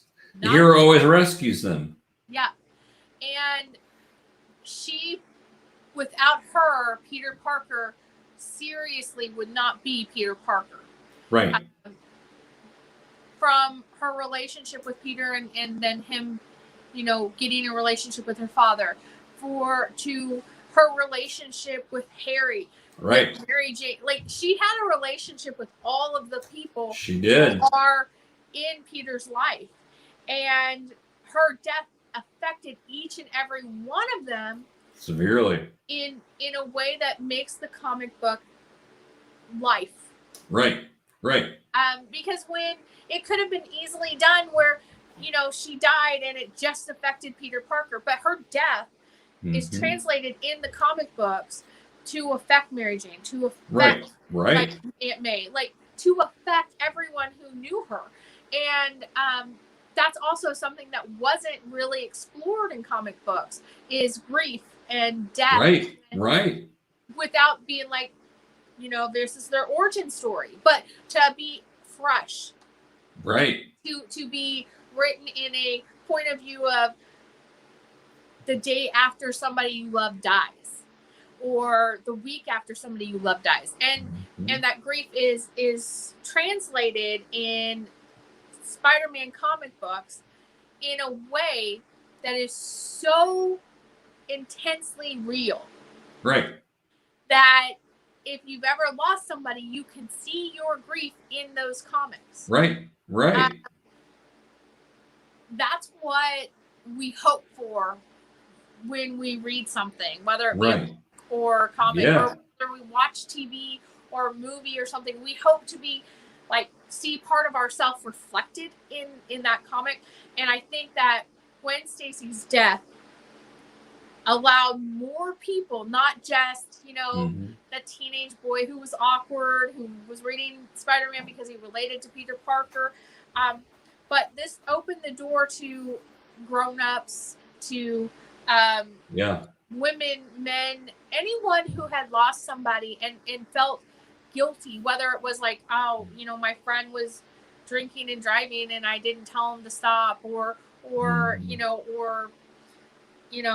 my friend did this and it caused their death, or somebody hurt my friend but I wasn't there to save them.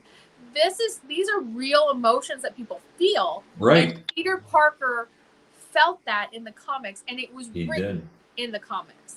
Right. They didn't just go poof, okay, 2 years later, right.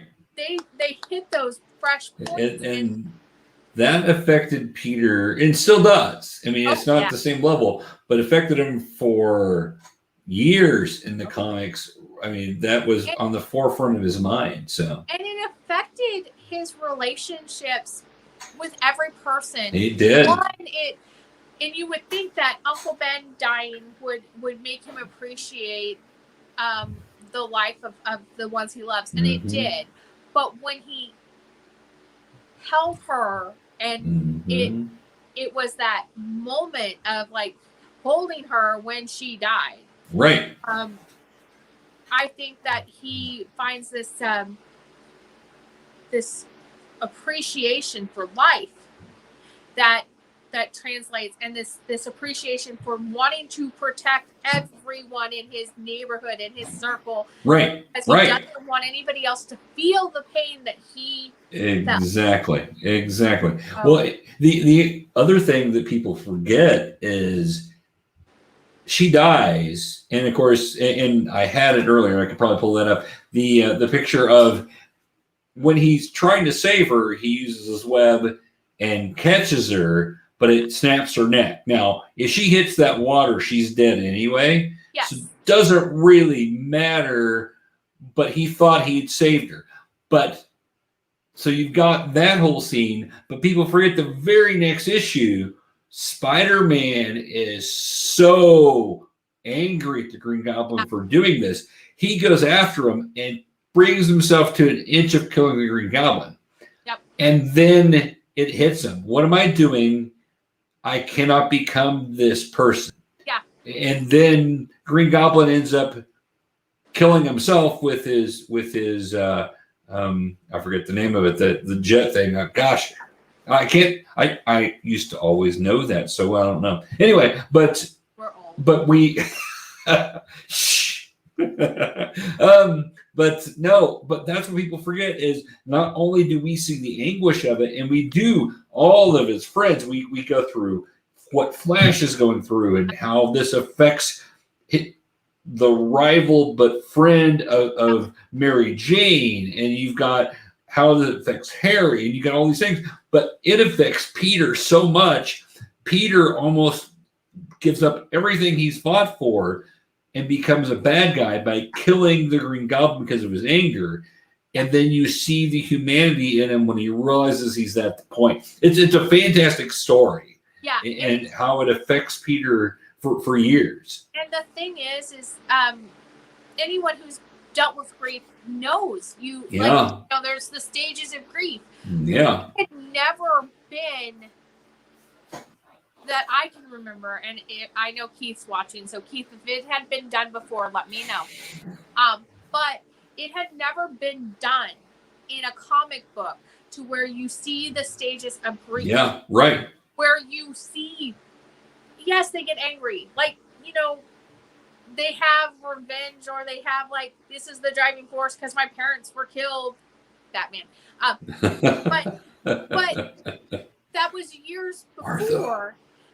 But you didn't see the initial, this is the beauty of that storyline, and the reason Gwen Stacy is my number one pick is because it literally shows you the grief that a teenage kid has by losing someone he loves, his first love, and one of his best friends. Right. How it ripples through his school. Right. And anyone who was in high school and lost people when they were in high school, you know that even if you didn't know the person very well, the tragedy of losing somebody, especially in an accident like that, or a villain like that, or whatever it is, it ripples through the school. It does. And Spider-Man shows that ripple, which is something that I don't think had ever been done before. And without her, that wouldn't happen. And we wouldn't have, because before this, Mary Jane was, yes, she was a love interest of his too. Like, there was that rivalry, but she was not the Mary Jane that everybody thinks of now. Mm-hmm. She was the party girl. She was the going out all the time and, flirting and all of this stuff. The go-go boots. Yeah. And Gwen Stacy's death changed her. It did. Gwen Stacy's death changed Terry. Yeah. Gwen Stacy's death changed Flash. Gwen Stacy's death even changed Aunt May a little. Yeah. From realizing how much pressure that Peter had on him, it changed Peter. Right. Right. Never going to let that happen again. Right. And it changed the community.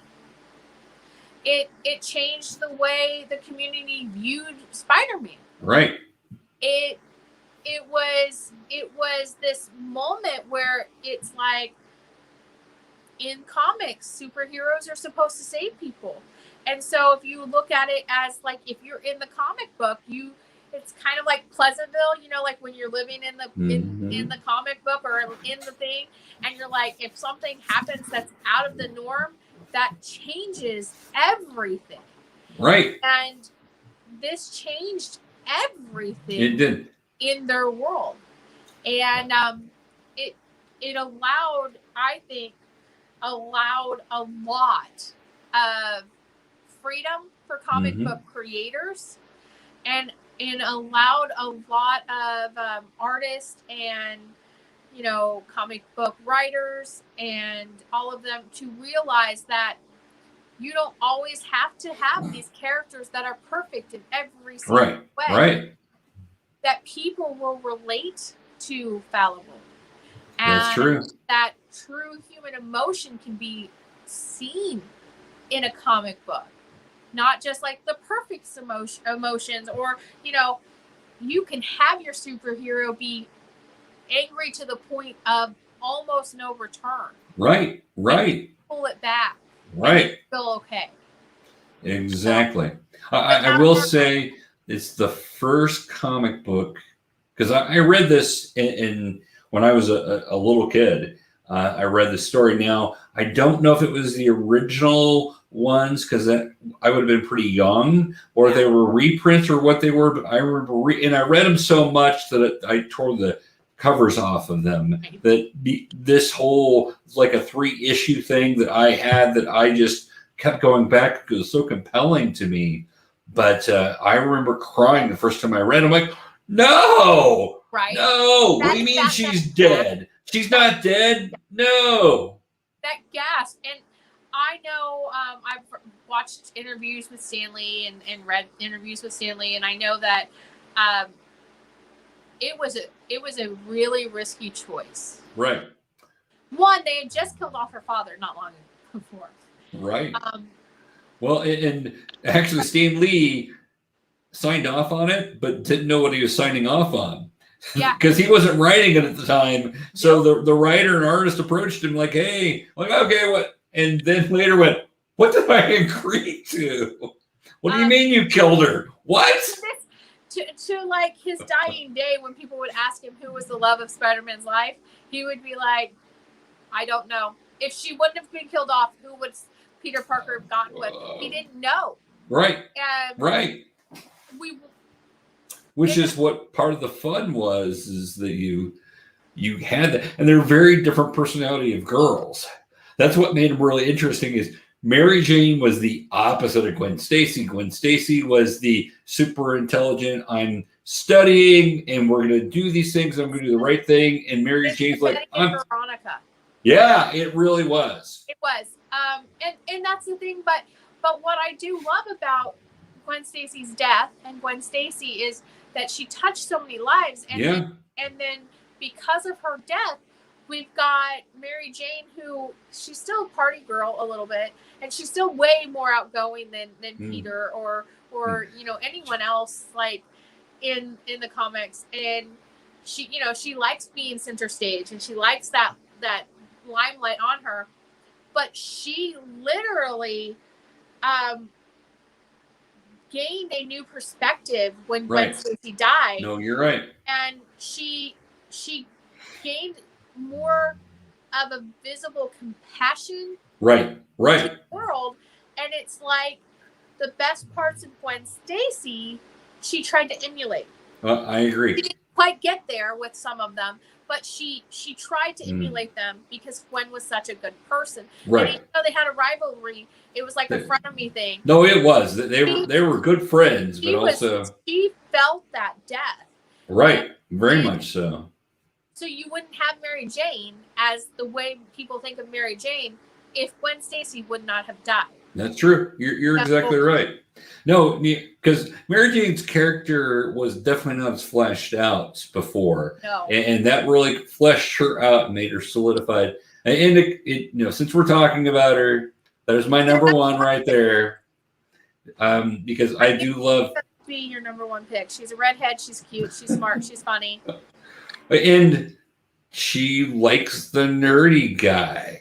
She's a hot redhead model who likes the nerdy guy. There we go. Well, and the thing is that's another thing about Gwen Stacy with this. I don't think Mary Jane, if Gwen Stacy had not liked Peter Parker, and if Gwen Stacy had not been a rival of Mary Jane's, I don't know in my head if Mary Jane would have been initially like drawn to Peter Parker. Right. I think that her initial draw to Peter Parker was, oh, Gwen likes him. There's got to be something there. Right. Not diminishing who she is and not diminishing the love story that they have or anything like that. I think that it's very much written like high school because it was high school for them. Right. Where, oh, wait, that boy's kind of cute. And, okay, but he's a little nerdy. I don't know. I don't want my friends to make fun of me. Like that kind of thing that's high school. But then you see Gwen, who's smart and funny, and everyone liked her and looked up to her, and she was really popular, but in a sweet way. Right. And, but she likes him. If she likes him, there's something to him. And that's that, like, I just see that because that's how girls were in high school. Like, yeah, you could be the best looking guy in high school, but if you were not the best looking, and you could get everyone, but if you're not the best looking guy in high school, but like a really popular, pretty cheerleader type girl, like likes you because of your personality, other people are going to like you. Right. For that initial like. And that was Mary Jane. She was very much driven by her rivalry with Gwen. And then she felt a deep connection with Peter. And and she loves Peter, but that initial first spark had more to do with, oh, Gwen likes him. Maybe I should like him too. So do you know what my oldest Spider-Man comic book is that I own? No. Issue number 42. It's not that important of an issue till the very end. Right. Where we first get to see Mary Jane in her fullness. They showed little clips. They never showed who she was.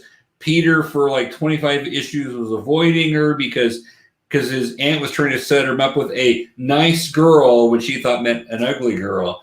And then we get the knock at the door with an open face it tiger, you just hit the jackpot. And that's my oldest comic. I had planned to get it signed by Stan Lee before we got sick. I was going to pay, I don't know how much, and stand in line a whole freaking convention just to get it signed. But that was my goal. And I'm sad that never happened. But Mary Jane is my favorite character. Now, I love Gwen Stacy. So if you say 1A, 1B, yeah, in that kind of weird, perfect world, Spider-Man marries both of them, right? But no. But then we have the multiverse, and so you get Gwen's back. You do. Back. You can. And again, they don't die off. But the original Gwen Stacy does. Right. And the thing is it's just Mary Jane and Gwen Stacy are the two point, like the coin, the two sides of the coin. Yes. But and let's face it, Spider-Man is a geeky teenage boy. I don't know what school he was going to, but both those girls liking him is like the lottery. It was because actually I think he was in college at that point. I think he had actually moved into college because I think issue 25 he moves into college. Yeah. But shortly after high school. In high school, the hot girls, you had Liz Allen and you had Betty Brant that he was interested in, but they never, the work. But they like have little things. They did. There were little things here and there. But when it came down to it, the two loves of his life were Gwen Stacy and Mary Jane. And Mary Jane's personality and the fact that the life that she came from growing up, everything in that, along with being the hot redhead, really entices me to Mary Jane.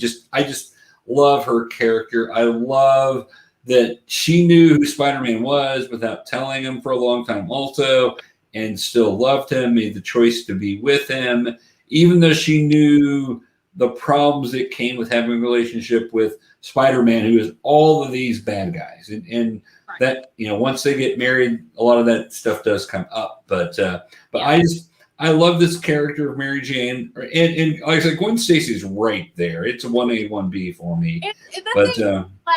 I knew Mary Jane was going to be your number one. I knew you knew that. But like I said, I'm not diminishing her at all. She's a great character, and after Gwen dies, she gives Peter Parker hope again. Yes. She gives him new life again, and she becomes, the love of his life. Now, would she have been the love of his life if Gwen had lived? I don't know, and neither did Stan Lee, so I guess we will never know. We won't. But that's not what happened. Right. Gwen died. But it's just, I don't know. It's like those things like when you're reading stuff and you see that without one, you can't have the other. Exactly. And you couldn't have Mary Jane become who Mary Jane was without Gwen Stacy. Right. And you couldn't have Peter Parker become who he was without Gwen Stacy. Right. So that's kind of why she was my number one pick, is because she didn't just drive one character, she drove them all. Right. Almost everyone who's on our list felt the impact of her death. Agreed. Not all of them. Right. I don't know JJ did, but Yeah. But you know what? JJ probably did in a way, because you got to think about this. Spider-Man killed a girl. In his eyes. Right. That's true. Now, I will go on record in saying I don't care what is canon at the moment. Right. When Stacy did not sleep with Norman Osborn and did not have kids from him, I don't care what's been written in there, what Marvel tells you, that did not happen. That's not Gwen. So I'm just putting that out there. So I was not happy with that part of it. I understood. It's kind of like we said, comic books, they just don't die all the time, and different writers have different stories they want to tell with the characters. which I appreciate. I appreciate the creativity that becomes comic books from the writer's perspective and the artist's perspectives. But yeah, not my favorite. Not my favorite thing. I'm sticking to the fact that Gwen Stacy that had the affair with Norman was a clone that had memories affected, and that's where we're going. So I'm just making that clear. But some of my favorite Mary Jane stuff is actually different universes. I love the universes where she has powers. I love the universes where they've got kids together and the kids have powers. There was one that was out, I forget, probably 5, 6, 7 years ago, where basically it was their family after a tragedy happened and heroes had to go in hiding, and basically their whole family ends up fighting crime, and she gets a super suit basically from like Tony Stark to be able to go along, but her daughter has powers and Peter has powers, and I love stuff like that. So I do love me some Mary Jane. So that's just, but you knew that, and I knew a clip, and it's gonna come up, and we're gonna get famous, and they're just gonna have that, and it's not gonna be what you think of me.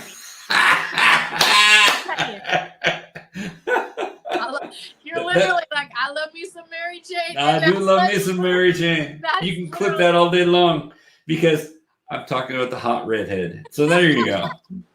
And by the time that happens, it's going to be legal everywhere and nobody will care. So yeah, we're getting close to that anyway. So, but no, those are our lists, guys. Let us know who we left off or who we should have highlighted that we didn't highlight as much. But so hard, guys. You guys should try to do this and only pick like 4 to 6 people. It's pretty much impossible. That's why we talk so much. Well, and we love these characters, so that's the other thing is that we talk about them because someday we're gonna have a video that's like 15 minutes long, and people are gonna be like, they didn't like that topic. This is true. We're gonna, have that one thing we really don't like. Like, yeah, here's our favorites. Yeah, they're okay. Whatever. So. Anyway, but yeah, those are our Spider-Man lists. I knew because we've been having fun talking about some of our favorite stuff last week with Doctor Who and the villains. This week talking about the side characters because again, Spider-Man side characters are phenomenal. In my opinion, the best ones out there. They have a reason for being there. They're not just throwaway characters. So yeah. All right. That's a thing that's unique. And it is. We both love Spider-Man, so it was real easy. What kind of thing would you guys like us to do a video on? Like what? We are up for almost any topic. So if you guys have a topic that you would like us to discuss and hear our thoughts on it, please put it in the comments, and we'll see what we can do with that. Right. I don't think there's anything that we're unwilling to talk about when it comes to the nerdy world. Not that I can think of. Yeah, so there's things that one know. of us may not know as much as the other or something like that, or maybe not like as much, but we still like to talk about it. So because there's not a whole lot nerdy that I don't like at some level. Some of it I'm just not as into as other things. So anime is a good example. I like some anime, but I'm not an expert. I don't love it to the level I know. So, but I'm not as big of an anime fan as our contributor Morgan is. I agree. So we could get Morgan on, and then we both would be like, "That's kind of cool." Teach us, yeah, Morgan, teach us. So we need to have Morgan on sometime. That would be fun. I agree. So, but yeah, I guess we should transition. We're over 2 hours. Shocker that we went over 2 hours on Spider-Man, right? Doctor Who and Spider-Man. Who would have ever guessed that? Never in a million years. But guys, we are going to have to wrap up here for in just a minute. But before we do, we always want to throw out the names of other channels and other people that you can get all kinds of nerdy information from. And they're amazing. And they're our dear friends. So first off is the Ozpod Gals, and we have been invited to be part of a show coming up for them. I don't know when it'll happen, but we will be on their show. And they are Thursday night, 6 p.m. on Facebook on their Ozpod Gal site on Facebook. So just type in Ozpod Gal at the top and search them and go like them. And on Fridays, we are reposting on GeekyKOOL because we have a partnership with them. And I think my teasing last week of how they let the Nerd Informants come on first, I don't know if they heard that or not, but they're like, hey, we want you to come on. I'm like, oh, now you do. Sure. Sure, after you let these guys on. I mean, but, you know, the Nerd Informants are awesome, too. And they are. The Nerd Informants, we have the information for them, too. That is Tim and Josh, and they are the Nerd Informants on YouTube and Facebook. All kinds of great things. They go watch movies and review them for you. And they also have an amazing group on Facebook, not just their site, not their. Be sure to hit like, subscribe when you're on any of these things. But you can go over and join Nerd Informants Beyond. And that's a Facebook page where anyone, that means us, we can post anything nerdy. If you have a question, if you see a great meme, if you just want to discuss something, you can put it on there. And I guarantee you there are going to be some nerdy, geeky people who will respond to you and get that conversation going. So be sure to go over there, check that out, because that's what it's there for. They put that's it right. there so we can share all kinds of stuff to that, okay? But they're just a lot of fun, and I love them so much. So be sure to hit subscribe and like and all of those amazing things. Comment, share. That's how we know we're doing what you want us to do. So, yeah. Right on. Then we have Keith. Now, Keith has been posting all kinds of comments, and we love Keith when he comes on. He's going to be on with us next week. And Keith has his own show. There you go. Keith chimes in, and that's our Fat Steven Seagal show. And Keith has so much knowledge about so many things. Like, I wish I was as smart as this man. So be sure to go check him out. He is going to teach you stuff, and he is going to give you opinions that you never thought about before. And it's so insightful. And we love Keith so much. So be sure to go and check that out. Give him a like and a subscribe and a share and all of those good things. And comment, because, you know, we like to know what you're thinking. Keith also, that's his own show, which is a brand new show. He hasn't been doing it for that long, but he has been partnering with Gary over at Pop Culture Minefield. That's on YouTube. Now, think of us, but a little bit less kid-friendly. And words get dropped that shouldn't get dropped on our show. But here's the thing about it. Put those earbuds in, put the kids in a different room, whatever it is, because they have the best scoops, and they're hilarious. And they get some amazing guests on their show. They've got, they know everybody. They do. Between the two of them, they know everyone, and they know so much stuff. And I agree. They get so many scoops that are like amazing news breaking scoops in the geeky entertainment world. So go check them out. Again, like, subscribe, share, all of those things. Comment, tell them what you think of their videos. Watch for Keith laughing. It's my favorite part. It is, right? Because he does this whole, like, he laughs and then he puts his head down. It's so it is. I agree. Then we have the Scallywag over at Scallywag Productions on YouTube, Instagram, Facebook, and he is doing some video compilations, and we are hoping to get back to doing some videos soon. He's had some health problems, but there's lots and lots of videos from the past that you can go and check out. He did a show with Danny called The Show. That's what it was called, yeah. The Show. And they had all kinds of really cool things. He's done a show with me. He's done his own shows. And there's just a lot of content there that you can go through. And hopefully soon he'll be adding more content as his health improves. But go give him a like and subscribe. Tell him I sent you and see how he reacts to that.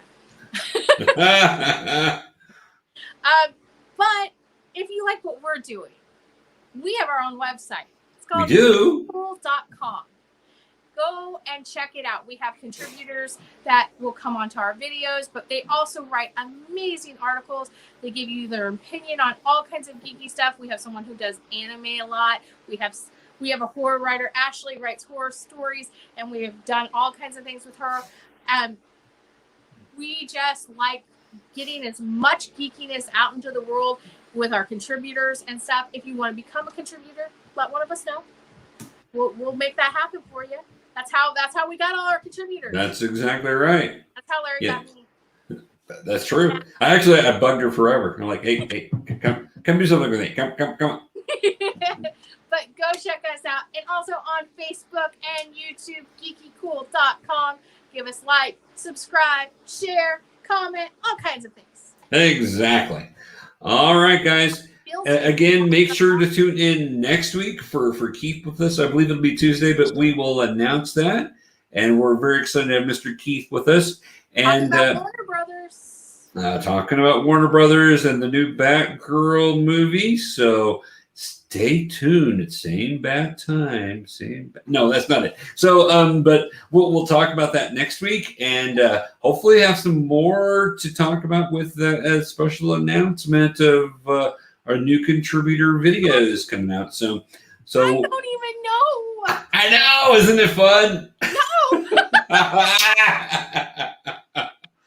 So stay tuned, guys, for more information coming there. So we will talk to you later. Stay geeky and have a great night.